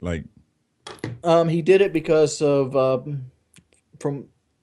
there's no hardcore evidence out there for it, but the leaked thing is because Planned Parenthood was selling baby parts. That's the word on the street. What? There was a video that came out about 2 years ago. It was a fake video, right? It was a fake video. It was a heavily edited video of a meeting of Planned Parenthood because somebody was kind of like a spy from an anti-abortion group that got into it, and they recorded it on the with a secret camera, and they took it and they edited the footage to make it sound like they were selling baby parts for profit, but they really chopped the audio up. And then conservative Republicans, they ran with it. They ran with it, and they've been trying to defund Planned Parenthood. You have places like Louisiana that took all the funding away from Planned Parenthood. And they're trying to get it defunded from a government level because we spend something like $500 million a year to Planned Parenthood, which is a free health clinic for females, so they can get stuff like birth control and pap smears and abortions. Well, they got to pay for abortions, but they offer abortions. Just female genital health for reproduction. So he said, "I'm gonna just kill everybody in here." He took a choice onto himself. He walked in and started shooting people. Because cause and effect. When you have people that are in leadership positions that are telling you this company's doing something bad, and people that don't have the education or the reasoning to have access to high-powered firearms will make bad choices based off bad information. He probably went in there thinking he was going to be a saint. Like he was doing God's work. A hero. Yeah. He did the right thing. He went in there thinking he was doing the right thing. And it's like... I've never understood that though. I don't know, maybe because I'm not in the grips of religious fervor. I'll kill a killer and think I'm doing the right thing. I'll kill a motherfucker that killed somebody, killed 3 people or something. I'll probably do something like that, to be honest. I suppose that's true. So if you see them as killers, If you see people who carry out abortions as murderers, you would probably see that as the right thing to do. I don't know how we could segue this into the video, but like this guy's Joshua Fierstein, and like this is one of the videos like that people are circulating that pretty much could have inspired the shooter. Joshua Fierstein, he's an internet evangelist or like internet preacher. He has millions of followers, but basically he posted a video saying that people need to strike Planned Parenthood. Strike them? Yeah, like if you listen to the video itself, I don't know how long it is. I can't watch the video. It's been taken down. It's 29 seconds. Yeah, it's up, Eddie. It's not for me. I just clicked on it. It's the second picture. It's probably not the second picture. Oh, right. Planned Parenthood has millions and millions. I have it ready up if you want to all watch at 0. Yeah, we can. It's 29 seconds. But like this came out before this guy did the shooting. 3, 2, 1. Planned Parenthood has hunted down millions and millions of little innocent babies, stuck a knife into the uterus, cut them, pulled them out, crushed their skull with forceps, ripped their body apart, you can't say that and get away with it, and threw them bleeding into a trash bin. I say tonight, you are inciting violence. Parenthood. I think it's time that abortion doctors should have to run and hide and be afraid. You see, when people life. talk about free speech, there's one very clear exception. Well, there's several clear exceptions in the law about free speech, and one of them is inciting direct violence, and that is, in my interpretation, inciting violence. It's like screaming fire in a crowded theater. Yeah, and that's you can't why. do that. Yeah, you can't do that. Like that. That's one. As a free speech advocate, I would be like, no, that's not allowed. Yeah, but there's another person that you know you could point to. She's actually running for president. Carly Fiorina actually said something similar to what he said on the last Republican debate. I mean, like, how can you have people that are clearly the opinion makers giving you this kind of information and not expecting somebody out there that doesn't have a leadership iota of their own not to do a lone wolf type strike? That's just saying he said it's time for the doctors or something to start running for their life. I'm like, what? We're gonna abort the doctors post-birth. I'm like shit like this shouldn't be allowed. Like, he should suffer some kind of consequences for this. I mean, if we're going to put that one kid in jail for saying he's going to eat the hearts of children, which he's in jail, he didn't get out because he said it on Twitch that he was going to eat the hearts of little children. Wait, the live streamer that said he was going to go to a school? Eat the hearts of children? Yeah, he went to jail. He's in jail. Really? What? Yeah. I say some fucked up shit on Twitch sometimes. I gotta watch my mouth. But this guy with 1 million followers, look at his Facebook. Look him up on Facebook. He has over 1 million followers on Facebook. That's what I was gonna ask. Was that his page that posted that, or he took this video down? But this is like somebody that ripped it before he took it down. Okay. That is crazy. He posted this on his Facebook page with over 1 million followers. And it's like, come on, dude. Come on. That's crazy. That's literally shit right there. crazy, dog. Just saying, go kill people. What's weird is nobody says this shit here. Nobody. Not even the Church of England says this shit. Right? The official Church of Britain. They don't say this shit. If you say this shit, you're looked at as if you're mental. Like that. Well, it's a church. It's a church that. It's a church that is just crazy. Like, y'all know Jesus, that's my homeboy and everything. But it's a church called. It's some church that be like, kill people, and I'll be like, Westboro Baptist Church. Is that Here's the thing about it. I don't understand how people took the message of Jesus. The message of Jesus was, be meek, be fruitful, love thy neighbor, heal the sick, keep the poor up, build people up. This is the message he came to bring, right? This is pretty much universal. But somehow they took that and transformed it into carry kill a big everyone stick who isn't and us. kill everyone that isn't us. Like they literally done that. You see them using Don't they this. have a YouTube or something? Like- Westboro, yeah. Yeah, they have. GodHatesFags.com, right? Yeah, God hates. Oh fags. yeah, they don't have a YouTube because YouTube took them down. Yeah. God hates fags. What a fucking URL. I guess if it was jivehatesfags.com or something. Like that. Damn. I mean, like, Which would be a respectable website. but these are the people that they protest like military guys' funerals, and they say they look at God killing the military people because they're not helping Israel, and like there's gays allowed in the military and things like that. And it's like, why is it so important of person's sexuality? You're supposed to be made in God's image. In the Christian belief, you're made in God's image.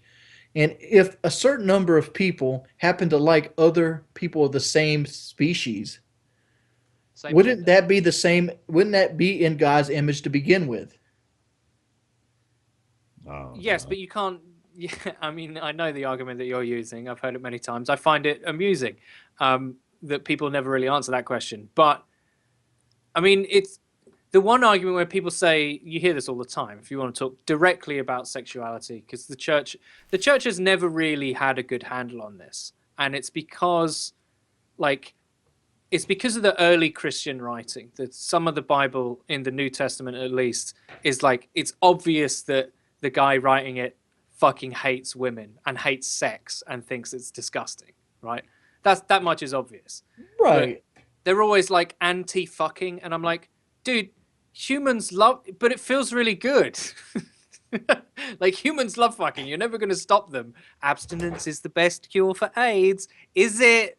Is it really? You know what? Yeah. It's like the Catholic Church telling people in Africa not to use condoms because it's the abstinence you're not method supposed works better. No, it's because you're not supposed to spill your seed based on Leviticus. Like, you're not supposed to masturbate at all. Like, if you jerk off, it's degrading God's image because you're basically wasting life, right? That's bad. So jerking, like coming in a condom, is literally like wasting God's precious seed. So they tell that to a country riddled with AIDS that's going to have sex regardless, that you shouldn't use condoms. And I know Jive's not going to like this, but black people are the only culture in the world that share a deity with another culture. Every other culture has their own form of religion, but black people. Well, there's quite a few different types of black people, Geordie. So I understand it. I'm generalizing. I'm generalizing them as a whole, but like, for the most part, we're not talking about like the people in Australia that live in tribes and stuff. We're talking about cultured black people from Africa and like United States and Europe. They believe in Christianity mainly. They all come from different places, though. So I'm not a lot of black Muslims. There's a lot of black Muslims. There's a lot of Muslims Rastafarians that's That's true. Africa is more Muslim. But so Muslim's not your culture either. Caribbean Arab. Caribbean blacks, though, they have their own like people from India have Hinduism, Middle East have Muslims, England and like white people have Christianity, and like Catholic. I don't know what Catholic's plural is. Catholics, yeah. Black people don't have their own religion. They do. That's not true. Hold on. I've just got to get my food. It's just arrived. They do. Look up Rastafarianism. You'll find out what it is. What is Rastafarianism? Snoop Lion, right? Oh shit. He got reincarnated. Yeah, Rastafari. That's Bob Marley and them. They followed that. And the show melts without Eddie.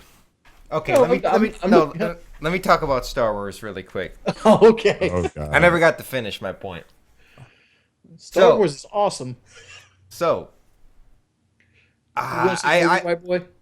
Oh yeah, I don't know if I'm gonna watch it in theaters. I should be going to Canada. I usually go to Canada. You guys know, or already knows, Seb or Mr. I Try Hard. Yeah. We go to his house, or last 2 years we went to his house. So Probably got to go again. So I don't think we're gonna get shot in Canada, but I'm a betting man, and I would probably wager if there was 15-1 odds if there would be a shooting this Christmas on Star Wars. I'm gonna wager that there probably was gonna be a shooting. There's been a shooting every day this year, though, so you can't really base your life on that. like a theory. Well, I mean, if I'm a betting man, if someone gives me 15-1 odds, I hope not. I mean, like I'm honestly believe what White Boy's saying. There is going to be a mass shooting at some theater with Star Wars, and I don't know if FBI or NRA. I don't have any kind of clue or affiliation with anybody, but I'm just saying, like, with the way shit's rolling downhill right now, most likely somebody's planning to shoot up a Force Awakenings opening night. That's such a horrible thought, isn't it? Well, I wanted to wager on it. You missed that. You part. wanted to bet on it. I mean, if someone gave me 15-1 odds, I would take the bet. How much would you put up? That's terrible. I would put You're terrible, White Boy. Would you put a $100 bill up for 15-1? Oh, easy. I would put more than that. I'm a gambling man now. I'd be like, what if you have to name the city? How many odds? What You'll get arrested if yeah. Definitely. It's all depending on the odds. Anyways, my final thought on Star Wars. I think it's kind of shitty that I know that the DLC is going to be better than the original game, and for them to charge that and I almost feel like we got a little rushed, or they got a little rushed to make the movie date and the 11th month to compete with Call of Duty. Ooh, onion rings, right? Onion rings, garlic mayo, chips, and what's garlic mayo? Let's see your chips. I typed in what you got, Eddie. Show us. Chips are French fries in England, I think. Okay. Just French fries. Little higher. Okay, those are French fries. I thought there was more in the plate. Yeah, they're just French fries. And those won't get eaten until I properly salt and vinegar them. And then just like a big burger, basically. You put vinegar on them? Oh, yeah, man. Vinegar on fries? Absolutely. Wait, didn't you say mayo and something? Garlic mayo for the onion rings. It doesn't seem like vinegar would be horrible, but I just never did it. I might try that. It's really nice. Anybody else going to go see In the Heart of the Sea? What is that, a movie? It's the prequel to Moby Dick. I would never watch a movie Dick with Dick in it. Moby Dick is with about any a sort whale. of dick connotation But to the title. if it got Dick in the title, This one doesn't have Dick in the title to it. It's In the Heart of the Sea. but it's a sequel to It's a prequel. You're just talking about even some worse. dick. You're just talking about some dick in the sea. Why would I want to go see that? Exactly. You know the worst part about dick. You know what the worst part about Moby Dick, Jive? Is he's a white sperm whale. Wow. Wow. But like it's done by Ron Howard though. Ron Howard usually makes pretty good movies. Speaking about racism in the ocean, why is it a great white shark and like a black killer whale? Ever think of that? Well, they're called orcas. Because the white shark has a white underbelly, and the killer whale isn't even a whale; it's a dolphin. And it kills. It's. I can't remember what it does. It kills. It's killed humans. That's why they kill it. They call it that. But it's a great white, and then the killer. Or is it a black killer whale? There's a killer whale. It's actually an orca, but they have mostly black coloring and stuff. There's different kinds of killer whale. I hate calling it a killer whale because it's not a whale. Yeah, well, it's just a really big dolphin. It's a really big dolphin. Wow. I wanted to say this, but I didn't want to segue this off the homeless thing that Eddie did. What is the worst smelling person that you've ever met? I got it off top. I'm sorry. Team Noble owner Marco from 2009 Call of Duty E3. Oh shit! You got a story with that one? Oh yeah, I got a story. Okay, he owns it's a very popular channel right now, video games. So basically, he invited me. He invited Xjaws, Muzza Fuzza. Name 5 big commentators. This is the first E3, my first ever plane trip.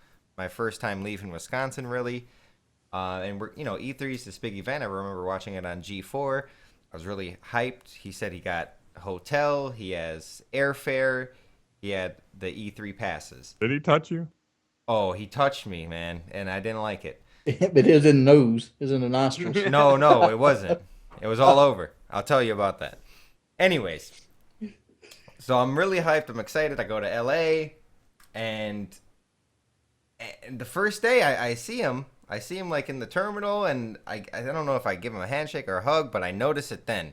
A stench that is unmatchable. Never smelt it. It was building up for many months. I what kind suspect. of smell? Was he American? He's American? He's American. I don't know if there was some religious thing behind the scenes or something. Like some people are just all natural, but most Americans aren't. Something went to a next level. So I don't know. We get there. He gives me my E3 pass. I'm like Jose Alvarez or some shit. He gives me some fake E3 pass. He doesn't have a hotel for us. We had to sleep at his friend's house, Alex, Keep the Heat. He's a YouTuber. There's 3 guys living in that house at the time. There's like me, Bash. He works at Twitch. Muzza, Bash lol. Yeah, I remember. I forgot about Bash in this story. Anyways, so it's like 5 of us sleeping in a living room and like a weird bedroom, and it doesn't work. So we have to rent a hotel. It's on my credit card, of course. Thankfully, nothing went bad. Me, X-Jaws, and Marco, we had a 3-bedroom suite. Dang, y'all just left the black guy out? Like, I mean, they didn't want to pay. I mean, they were fine sleeping there. I had to get the fuck out. I got a Days Inn or something. We're on Santa Monica, actually, right on the ocean, Santa Monica. It was actually pretty nice. And anyways, we're getting ready to go to E3. Like, everyone took their shower, and he goes into the shower, but I have the bedroom right next to the shower so I can listen. And I just hear the constant, like, water drops on the... Like, he faked taking a shower. Because he didn't smell any better. Because I had to go right next to him, cramped in the back of a fucking, I don't know, little economy sedan. There's 4 people in the back seat. I'm, like, hanging out the window. Marco's right next to me, like, probably leaning onto me with his fucking, like, his armpits right there, and that was the worst. So, like, with his armpits. My shoulder was wet, like, after the ride. What the fuck? It was wet. Is he a big guy? What was? It was, he's a bigger, maybe 260 at the most, nothing crazy, but a little, he had a little weight to him. But like, there's 4 of us. I'm sitting right next to him. My armpits out the window. I'm trying to lean. I figure if this door opens, I'm just gonna fall out of this bitch and die. I don't give a fuck. And Damn. He really smelled.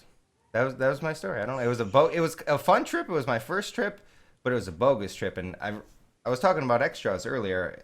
Shout out to X-Jaws. He let me, after we rented that hotel, it was really expensive, so we stopped after a few nights. He had a free hotel from one of his like YouTube subscribers or something like some kind of hookup that was unreal. And he let me sleep on the floor instead of going back to Keep the Heat's crowded apartment. I hate Keep the Heat. That dude was so annoying. Keep the Heat. Never even heard of Jive, him. you should actually look at Keep the Heat. And me and Kelly were actually talking about this the other day for you and for other like people who do. What the fuck is that? Kelly? No, Or Keep the Heat. No, Oh, okay. Keep the Heat or Keep the Heat or whatever. Keep the Heat is a YouTuber. He has youtube.com/Alex, by the way, fucker. He has a few viral videos where basically he just makes parody versions of songs, but he would say that they were the actual song, and he would get a lot of views like that. That's kind of cheap. I did that with condoms. Condom style. Yeah, I got 1 million views. Yeah, it was cheap, but I'm out here. So I was thinking you should do something similar, not as cheesy. I was thinking about doing parodies, but of course my shit would be way better. I mean, you do. I mean, you had the Hotline Bling thing. Yeah. You have a lot. That's because the Eagles suck. I do it like for a reason. Like the Eagles suck. They was dropping all the passes, and then I did the video. To be fair, that video was spawned by my Panthers, who are 11-0 now. Ah, see. So yeah, I think that would be really good for you, Jive, because you make songs all like you have a whole like Daisy mixtape. Like if you watch Jive's, I make songs effortlessly. Like to be honest, effortlessly. It's so easy, but My story sucks compared to Alex's. I mean, mine was gonna be like, I a Napa one time. 7-Eleven. It was a Napa. It was a Napa one time. I was buying antifreeze, and this old man came in, and he had a bicycle that he needed to borrow a tool on. And I smelled him as soon as he came in the motherfucking store. Like, I'm standing in the antifreeze aisle, so there's like 3 shelves between me and the door, and my nose, like hairs, started tingling, and they felt like they were on fire. It was the worst smell I've ever. It smelled worse than like maggots eating raw meat. It was so bad. oh, I have a story about that. And it's like I threw up in my mouth a little bit. I literally did right then. As soon as he walked in the store, I'm like, and I'm sort of thinking to myself, I do not want to be the guy to help this man wrench on his bicycle because there's like a $5 employee that's going to have to walk his ass out there and like help him change this nut on this bicycle. And like he smells like he hadn't bathed in a year. Like he was so foul. And you know, if he like bends down to get the bike or something, he just moves. There's got to be a whole opening of smells that come out. And like I was sitting there having this thought. I was sitting there. I literally froze in the aisle, and I started thinking back to like an Opie and Anthony video because I was thinking about the smell because it was like consuming me. The smell was consuming me. And I'm like, and Opie and Anthony were talking about the worst thing they ever smelled. And Anthony goes, what about like homeless people that like are like homosexuals that fuck other homeless people in the ass? You know they don't bathe regularly. So what happens when you pull the crusty pants down and you see that asshole that's probably got like shit stains going down the side of it that hadn't bathed in a week? Like how can you still get an erection on that? They live on different scales, my friend. Maybe they go scales. for that. They want to go hardcore. Yeah, maybe that's their thing.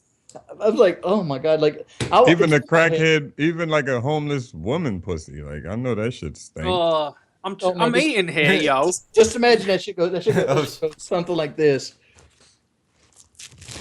And you take the panties off. Oh, that was a great sound effect. It's a video where this dude he's just driving under a bridge, and then he looks to the right, and then there's this homeless guy tearing the pussy up, like he's like, blah, blah. And the homeless girl legs is up, and she like, and he like, get a room or something like that, and then pull off or some shit. Get a room. He should have gave him a $40 bill or something. I don't even think it's the people that smell that bad.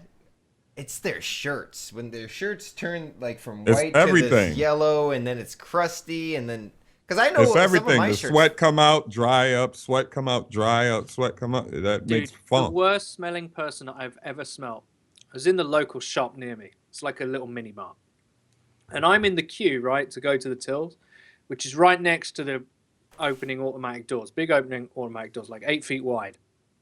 This guy comes in, right? The doors stay open almost prophetically. Like, we're going to need some air in here. I'm not joking. Like, everyone in the store stopped what they were doing. It was instant. It was like a fucking wall hitting you. It's like a fucking bomb going off. Like, he just walked in and it hit me in the face, like, bang. And what was he? Was he like another country? Wow. No. He didn't even look like he was a homeless guy. It's just, I don't know what makes people smell like that, but it was everywhere. And when he left, it was still there. Like, how bad do you have to smell to leave and then it still be there? Like, It was cloying. Like, I felt so bad for the staff. They were going to have to work in that. Like, I was like, yo, I have to get out of here, man. This is fucking bad. As soon as I got my stuff, lingering stench. Dude, we got a guy at my job that his cologne is so fucking strong and it doesn't smell good. It's his own mixture or something. One time I fist bumped him and took it home. He's got Sex Panther basically from fucking. Yo, I took the fucking fist bump home, dog. I wash my hands a lot at work because we work outside, and I took the fist bump smell home, man. It's crazy. And when he's upstairs, like we work under, underground where the people are. When you're upstairs, that's where all the passengers are, and it's like wide open. So if you smell something, it gotta like be food or like aroma in the air. You can smell him. I have a buddy that lives in Louisiana. There are a lot of French people live there because it used to be like a French-owned thing, yeah. And he said the French people are the worst. Yeah, are they all natural? French people have bad bathing habits, and they cover it up with cologne. Oh, yeah, like some what are those Indians that work at like 7-Elevens? It's a lot of all natural guys and some Africans. You could tell when someone's all natural because they're dressed like us. Like you'll see a guy. I always like an Indian person that works at a gas station. They always have so obviously in the American context, I want to clear up what kind of Indian are we talking about? Native American or like a Hindu? Like a Hindu Indian. Okay. Yeah, like an Indian, like India. Yeah, India. Yeah, like this is going to sound racist, but like they always have a spicy smell to them. Sometimes it's not bad. It's always unique though. Yeah, it's because they're cooking. That was labeled, thrown at them when they first started emigrating to Britain. They smell so different, but Britain now eats more curry than India. Well, it doesn't, but like those kind of spices are used in a lot of our food here, and they're commonplace. And now we can't smell them either. So it's because it's a fresh spice used in their cooking, probably at home. Meals that reek out. Meals that take long times to cook. They're cooking slow meat things, so the water vapor gets in the air of where they live, and it sticks to their clothes. So that's probably what it is. And it's just that you're so unfamiliar with it, it smells really different to you. Yeah, I'm just saying it's not a bad smell. It's just like it's a unique smell. Yeah, it's a unique thing. Yeah. Wow, that's cool. How long have we been recording, by the way? Can I just ask? About 2 hours, I would say. Let me see. I got one more thing before we 156. It's kind of with this. Brazil has now taken to, like, the Brazilian government has started paying that if you put something racist on your Facebook page, they'll put it on billboards. What? Like, I saw that. Like what they mean? Like what kind of racist? Like, for example, this guy said he was at a party with black people, and now he came home smelling like a Negro. And then, so he took that and they put it on the billboard with his face and name. I mean, to put you on blast. Yeah. That's cool. I like that. I like that idea. Yeah. I thought that's a pretty legit idea. I'm sure somebody would whine like a motherfucker here in the United States. What's weird is I would not assume a Brazilian is racist. Yeah, like why would? But I don't know because everybody's racist. Here's my little human racist nature, right? rant right now. I've always considered Brazilian very most of the she-males I've ever seen are Brazilian. Huh? Like the lady boys. Okay. I know what you mean, though. Yeah. The trannies? They have a certain reputation. The trannies, yeah. Like a lot of trannies are from Brazil. I saw a funny racist joke. It was funny. I don't. What's the funniest racist joke you ever heard about black people? It was about white people. All right, let's hear it. It was a picture of a. Y'all probably saw it. Fucking no, I already know. Don't say the fucking. No, not about Thanksgiving. No. Come back. I'm coming back. I was so pissed about that. I didn't see that one. You got to tell me about it. Listen, it was funny. It was funny. All right. It wasn't a joke. It was a picture of a kid in a pit bull. A white kid in a pit bull. And a guy in the comments wrote, "They're beautiful. They're very beautiful. I like it, but they just can't be trusted. I would never leave a white kid around my dog." Yo, that's good. That shit was so fucking funny. It was, but no, it was funny funny as shit. That's funny. Okay, I'm gonna. And the dog, he's hugging the dog and shit. He's like, it's adorable. But when they get to a certain age, I would never I would never trust a white kid around my dog. Something like that. So basically, and I hate this notion that white people. Drive does the fucking white person voice, and Hello, hey guys, what's up? Yep. My name is Jive Turkey. Hey But guys. they post. There's these pictures going around Facebook and Twitter. I'm trying to find it. Basically, they're black people's Thanksgiving meals versus white people's Thanksgiving meals. And the white person's meal is a fucking $1 homeless lunch from like a school, and then the black people's meal looks fucking It's like awesome. a whole bunch of food. Yeah, it's like gravy top or gravy mountain, and then there's fucking potatoes and turkey. And it was a lot. What was it called? It was like hashtag Black People Thanksgiving or something like that. Black Thanksgiving. I saw it on my Twitter feed. All right, that's what it is. It was some funny ones with Black family or something like that. Yeah, exactly. How about racist observations? Like watermelon and them jokes. Like, why does the KFC employees always Latin, but the Taco Bell employees are always black? Why can't they switch? I know. That's crazy. Never thought of that. Because they're gonna eat all these shit. It's clever. I'd rather have a black woman cooking my fried chicken. Listen, if you don't like fried chicken, there's something wrong with you. I go with Dave Chappelle on this. If you don't like chicken and watermelon, something wrong with you. Like watermelon.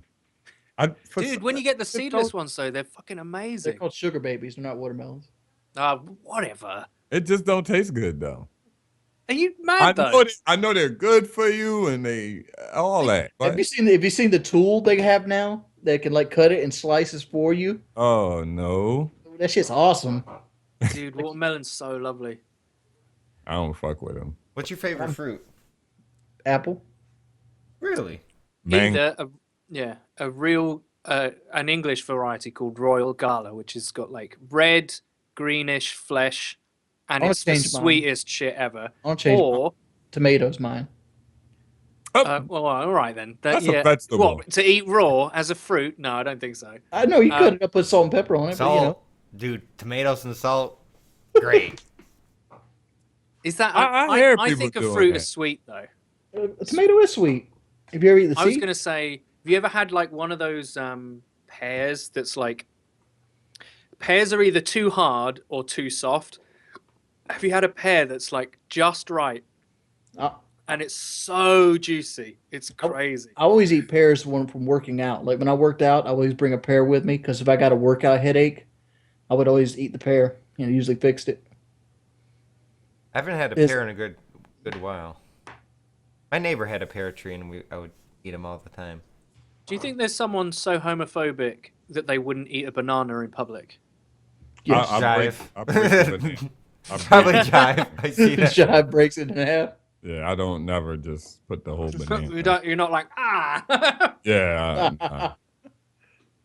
I like mangoes a lot. Mangoes. But they're difficult. Mango they're a little down. difficult. Yo, use a knife. Okay, give me and the techniques. Like how though? Like just. Okay, this is my They're round, like they're oval, like this. Okay. They're this kind of oval. Can you use your mic? Your mic is basically a mango, right? Kind of. Yeah. They're like this. Okay. This is dumb. That was stupid. I need to know because I always fuck up and I miss so much. They're mango. like this. I just use a real sharp knife, and I cut it like that, and then take it'll be like this in the skin. Like the butt. Then what you cut off would be like this. Okay. It'll be straight, and it'll be like all the mango in there in the skin, and then you just eat it like that. Throw the skin So you go away. down to the seed. Go on the other side. I'm sort of thinking cantaloupe. I'm like, I usually just cut the cantaloupe in half and eat it with a spoon. Yeah. Cut that side, and then when you get to the seed, that's when you.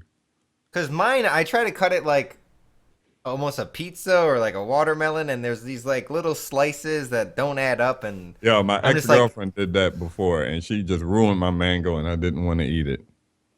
And she was like, "I'll never cut." Does anyone else like kiwis? Oh no, yes. Really like. I hate kiwis. I love Strawberry kiwis. and They're kiwi. so sharp. Mm. They sell You can't these. eat, you can't about eat too it. many of them. You can't eat too many of them because they're poisonous. They're actually slightly poisonous. Really? Yeah, and they've got little hairs in the fruit that will irritate your mouth. Don't they? Your lips be Yeah, like. don't ever, Damn. as someone on Reddit did, don't ever fuck a kiwi. Because Oh fuck.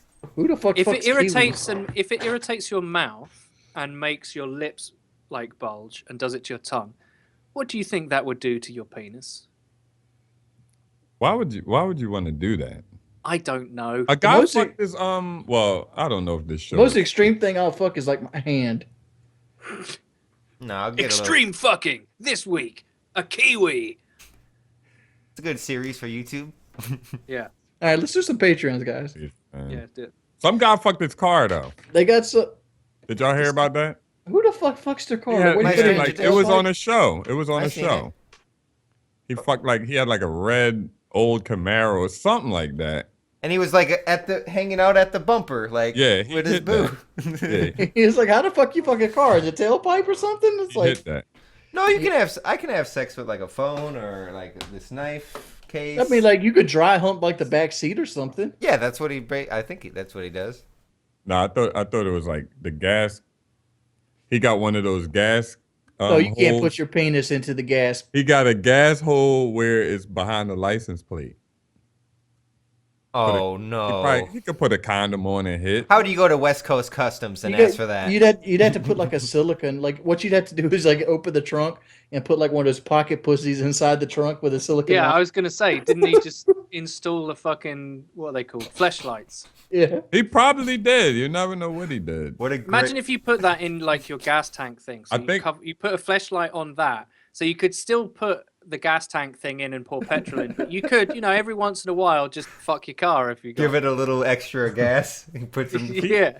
And the car was a female name, so I didn't have a problem with that. Imagine if like your... That show's fake though. That's a show where the bitch ate Ajax, right? Like you would eat like Ajax that you clean the toilets with. Yeah, I gotta go to the loo. Should we do some Patreons after? Yeah. Yeah.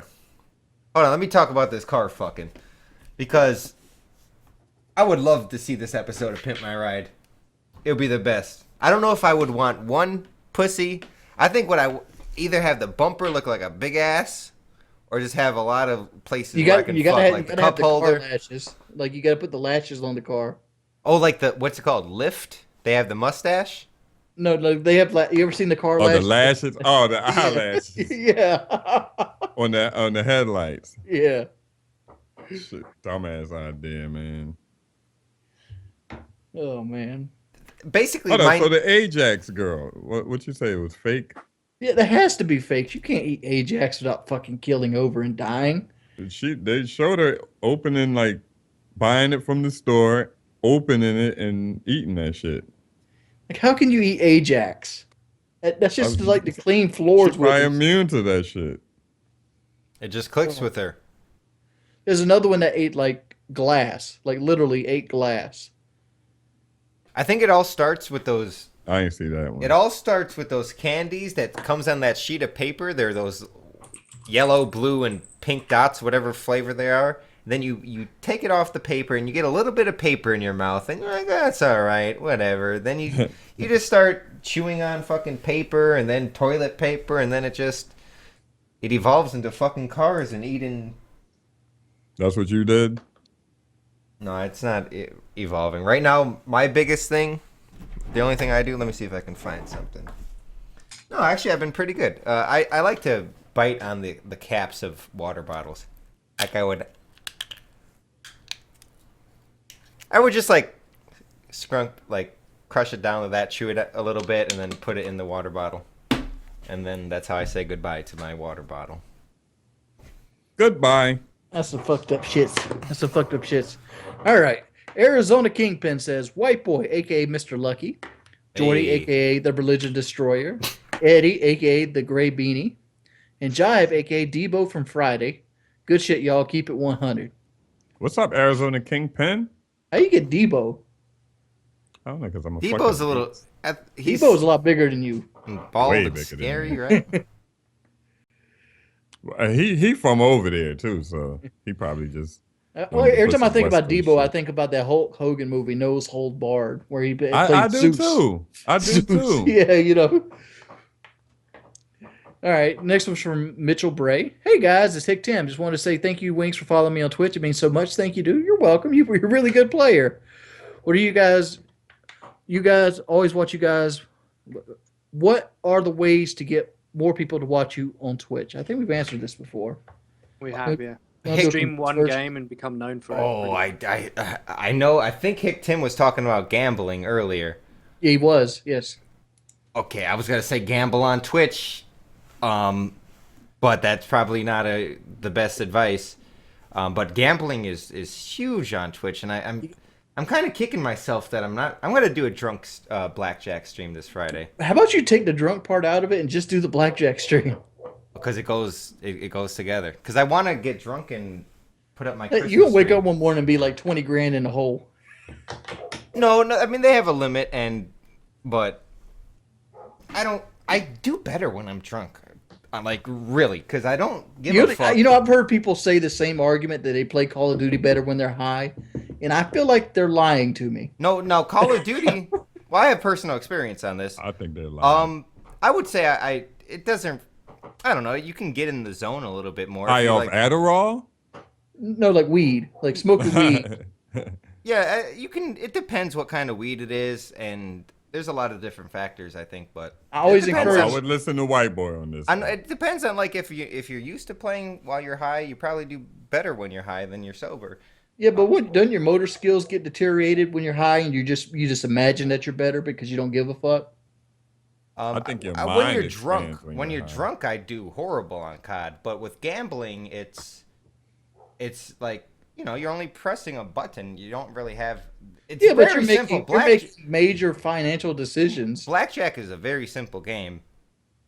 After you know the chart, and when I'm drunk, I tend to I'll double on a fucking 12 just because I got big balls, and it tends to work out when I do that. But it could all go bad. By the way, speaking of gambling, someone said Mr. Lucky. Did I tell you guys I deposited 800 on DraftKings and I got 2,200? I was so close to the million. So close to 20 grand. Oh, you said 20 grand earlier. Oh, I was pretty close to the million. It was legitly close to the 20 grand, but I was like. Yeah, you said 20 grand because I was a few away from the million. Retire off of that or something. Yeah, it's like if you you need more than 20 grand to retire off of. Motherfucker, if you win 20 million, you better give me each of us 1 million at least. 20 million? Okay, we can. If I win 20, I can do that. You know how I'll do that because people always come to me like I'll go to Twitter and like I need the Browns to get 25 points on defense, and then someone says, if they do, will you give me a knife? Like, yeah, I'll give you a fucking knife. If you give me that good karma and you're rooting for the Browns to do good, God bless the Browns, by the way. Did you see how they lost? Yeah, something about a blocked field goal that was illegal. It wasn't illegal. I don't think it was illegal. I haven't looked into the illegal part. I didn't see how they lost. It was a tie game. 3 Who seconds played left. last night? Browns and the Ravens. 27-27, whatever it was. 3 seconds left. Browns have like a 30-yard field goal, 40-yard field goal. Field goal gets blocked and returned all the way. Instead of a pick six, it was a kick six. And the Ravens got a bunch of points. The Ravens got a bunch of points on defense. Did El Presidor make a video? Yeah, he did. He did. I'm sure he did. Like something like that. Oh my goodness. So I'm looking at teams like the Browns and like Philly and tilting teams to. I'm saying, why are there Browns fans? But my Braves are going to suck ass for like 3 years now.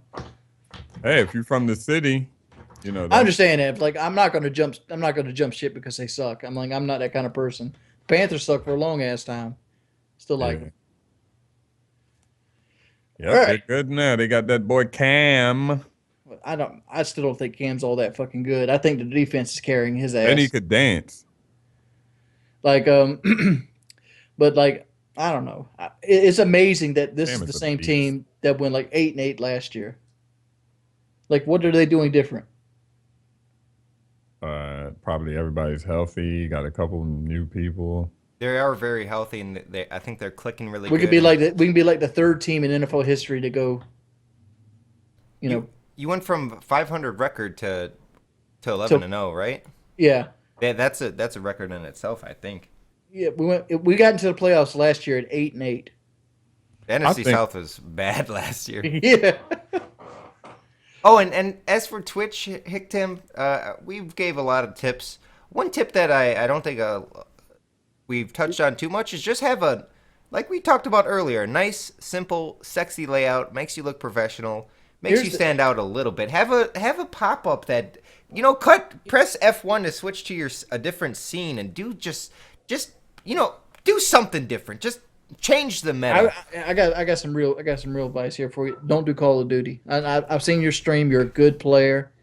You kind of struggle interacting with people, but everybody does from time to time, especially if you don't really have people watching you. But you always got to act like you have people watching you. That has to be there. But like Call of Duty is hard to grow on, and here's why. Call of Duty is a word of mouth community. And at any given time, there's probably 60 to 100 different streams streaming Black Ops 3. So if the big guys get off, you're still not the next one in line. You're never going to be the next one in line. You got to get in a game that you like, that other people like, that it's a niche, and you got to grow from that.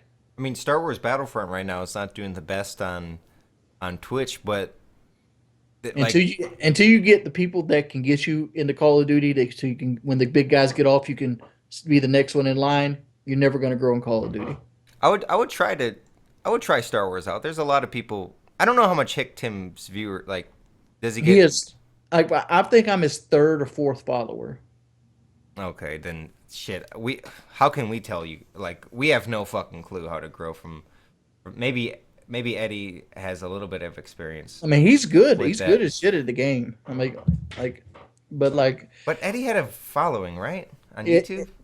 Eddie had a following on YouTube when he started Twitch. I mean, you need something. I would have no clue. Besides gambling, I would have no clue how to grow on Twitch. I had a following going into it. Like in YouTube, I got pushed by a bigger channel. A couple bigger channels. Pyro Puncher, Taylor. Taylor at the time was bigger than me, and Taylor got pushed by Hutch. And then Machinima happened, and I got on the Machinima crew because I was one of the few guys doing it. Yeah. I would say that obviously having a following in other places definitely helps you get a certain amount of numbers, but the real talent and the real reward that you'll get is if you're entertaining. That's the truth. And the truth is that a lot of people want to do this stuff because it's basically playing video games and getting paid for it, right? So it's hyper competitive, like Jordy's saying. Even if the top guys in Call of Duty go off, you're never going to be the next in line. And to start from the bottom with no name, no reputation, the only thing going for you is that you're good at the game. I think people confuse Twitch sometimes as with games like LOL and CSGO, people will just watch people who are sick at the game, right? Because pros stream there, right? So they'll watch those streams. Those people get a lot of numbers. But in virtually every other context, it's whether the person is entertaining. And it's an entertainment medium. It's not a strictly a game medium, and you need to understand that. So if you're asking, how do I grow on Twitch? Ask yourself, are my streams entertaining? For any other reason other than being good at the game? And if the answer is no, or you don't know, it's probably no. And you have to figure out some way to entertain people who will come across your channel. Because I guarantee you this, if you're entertaining as a live streamer, you will find an audience. It might take some time, and it might be very frustrating at first, but you can't quit. If you want to be successful, you can't quit. You can't have one and not the other. Like I said earlier, one thing that I do, let me see if I can do it. I can't, wait. Maybe I can do it for my... Okay, basically, it didn't work. There it goes. The Emperor. I have this little image that I just pop up. I'm using the same program to record the podcast that I do to stream, and I just click the image up of Emperor Palpatine with a little smile on his face, and I just talk like this, the Emperor. and make little jokes, and people love it. It's just little things like that. Yo, I really thought that was the Emperor. The Emperor, come drive Turkey to the dark side. That's the only voice I can do pretty good. And the thing about something dark side. Yeah. The thing is, EA. The only weird thing about Ranku on this deal, usually, like we said earlier, they just want you to play the game and show it. But this one, they didn't want you to impersonate Star Wars characters for some reason. Who knows? And I do copyright most likely. I probably streamed for fucking 40 hours of Star Wars, and I do this bit of Emperor Palpatine like all the time, and I might have done it once or twice in my stream. Hopefully EA doesn't freak out. It's just a natural thing. They're not gonna watch it. They're not gonna watch 18 They hours probably of that. turned it off right before you did They're it. gonna look at the analytics, white boy, and what the analytics say is what they're gonna pay you based off of. Yeah, but I do this bit, and it's just little things like that. Be unique, be different. I think one reason why I grew a lot initially in Call of Duty, I mean, obviously the giveaways and World's Fastest Nuke, stuff like that. But I also did, like, shit gamers say and Call of Duty in real life. Maybe at this day and age, it doesn't seem groundbreaking, but I was pretty innovative way back in the day on some things that I did. But we got to tell the truth here. A lot of the early Call of Duty guys, we took advantage of the system. Like bumping, getting on the front page, for a while there, Call of Duty was a rigged game. It was a rigged game, and you couldn't grow. I don't think that was... If you didn't know the tricks of the trade, there was always somebody going to push you out. I would argue that it's harder to grow now when you search Black Ops 3 and it's only Ali-A. Ali-A got that on fucking lock. Dude, I don't know. There's certain channels that are smaller than mine, like Ninja Flips, for example. Everything I do that he does as well, he gets above me in the search engine. I don't fucking know how. I'm going to tell you why right now. I'm going to look at you. Let me look at your tags. It's all I've been figuring this out. I'm sure you have this. I'm number 2. I mean, like, yeah. I'm number 2. Like, put in Fallout 4 Survival and click playlist. Okay, I'm gonna copy and paste. I'm gonna show the people your tags if you don't mind. Go ahead. There's this app called vidIQ. Do you have it, Wings? Put it in vidIQ. Put it in the chat so I can see this crap. It's a Google like Fallout 4 Survival. I'm not. Shit. I am the 8th one down on Fallout 4 just survival. But if you put mode in, I'm number 2. But if you look at your tags on Flooded City episode 28, you have Fallout Survival mode, Fallout FOV or FO4.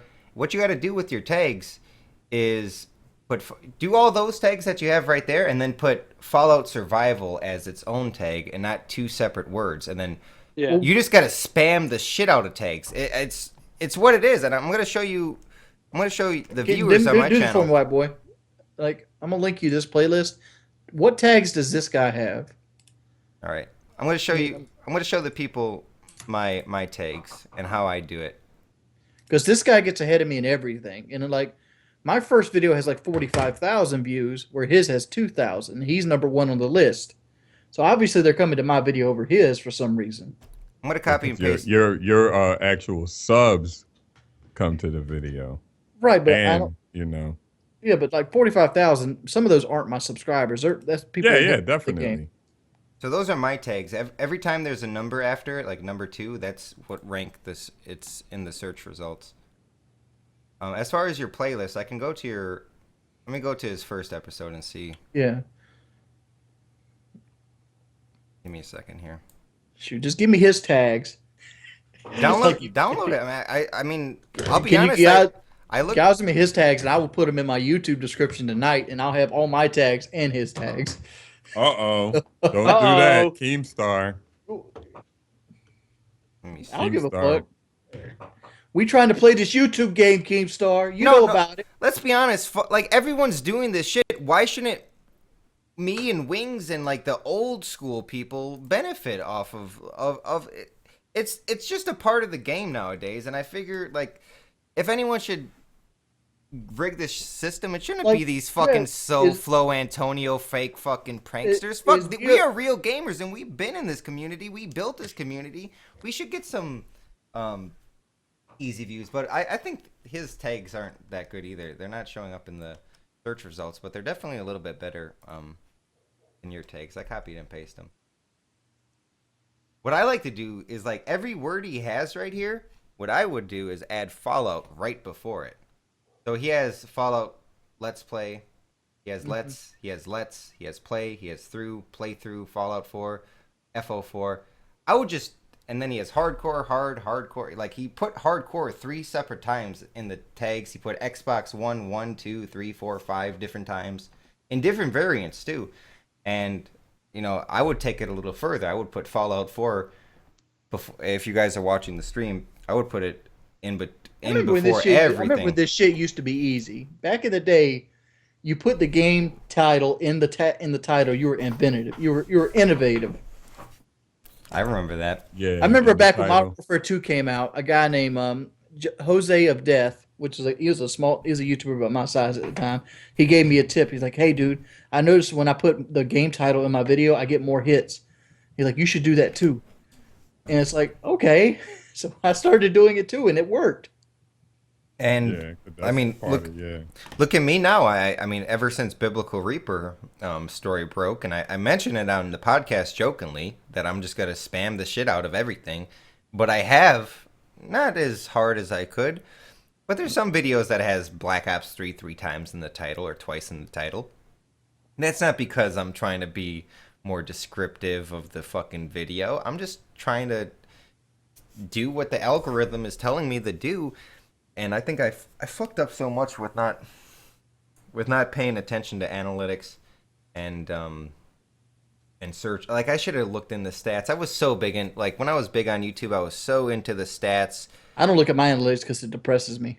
I mean, I mean, Wings knows. I would look at fucking pets and animals was weak. I would have fucking attack it. If you know this category was weak, I would make a video there. And I kind of did that with Wings' Bayonet video. Your video, you had your spot though. It was my time. I'm joking. I'm joking. I know. You can only get the front page for 3 days back in the day. They would only leave it up for 3 days. I got like a day and a half, and here comes White Boy's bunker video, Modern Warfare 3, trying to knock my shit out the top. Oh my! I would. Oh my God! This is probably a bad story, and I could show you guys probably if I find the right notebook. And it won't be hard for me to find it because I see it all the time. It's probably this notebook actually. I would look at how much on VidStats. I could see how much the top favorited video would be, and I would I would make extra videos, bump it. Like I would say, oh, go check out this video. I'm doing a giveaway just to try to get more favorites, and I would compare like the top 2 favorited videos, and I was so into the stats, and then. It seems like it's all about the stats now, and I wasn't paying attention to it. No, it wasn't this. I can't look at my analytics. That would just make me depressed. It's not about it's about like, it actually helps a lot, and it'll help I understand it helps, but like I'm at the point where I don't want to do that. What about you ever watch one of those videos where they be like, hey guys, it's like YouTube tips from YouTube, and they'd be like, gaining subscribers. You have to do this, and I'll be like, man, get the fuck out of here. They be giving you all these dumbass tips just to get their views or some shit. I don't know. But Wings analytics tips are terrible. The analytics you have to look at are like the watch time and like when people start to leave. It has to be good. It has to be good because like even when I wasn't doing anything, like not making videos, I was still making $400 or $500 a month. Like. Somehow I didn't make videos other than the podcast show, and I was still making like $400 or $500 a month. I was like, residual views, baby. The long tail. It kind of depends on what you check in the what is it called? The ad. The ads. Monetization. What ads you check? Well, we only got one good month left. It's about to be January, motherfucker. We know what January is. January is where YouTube money goes to die. Right. Yep.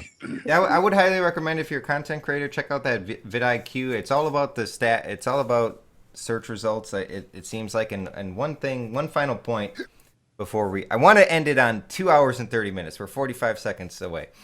One point that I would make that I forgot. That's why I'm talking so slow. I kind of wish I had more of a long tail from like viral videos, because all my viral videos are like Black Ops 1 and like Modern Warfare 2, and no one's got to really be searching those as much as like Chocolate Rain or something. Like I always envision me retiring off of like one viral video. Super long tail. That'd be great. But like the kid who went from the dentist and got high off the laughing gas. Yeah. And he made like $100,000 off that video in like the first month. Right, that's crazy. Yeah. Chocolate Rain. I wonder how much the Gundam style video made. Like literally $500,000. Right. He just made a new song. By the way, another good. No, that has billions of views. That will. Yeah. Like I wonder how much money that video literally made off analytics. I don't even want to think about it. Also, start a lot of drama. Just get into unnecessary drama. I saw this random guy, some guy from like Sweden or something, streaming on YouTube gaming. He had like 25 viewers. He talked shit about this bitch, and then he had 300 viewers. Mostly because Keemstar, tweeted the link and stuff. But hey, you could talk about like what's good. hot now on YouTube, stuff like that. Sandpepper rape pranks and stuff like that. Yeah, we skipped over that, but that's the podcast show, motherfuckers. Thank you guys for being patient with us. We're real, all our sleep schedules got fucked up because we're real gamers. It was Thanksgiving. We got the new intro, we got the new song, we got the new layout, and I just want to apologize to the Patreons if you missed last week. I know you guys support us a lot, and when we miss a show, we were all in the Skype chat like, fuck, this ain't good, and we wanted to make it up today, and hopefully we continue to provide good podcasts for you guys, and we will. And we will. I can't guarantee it, but we're gonna try. Guaranteed. All right, guys. Bye.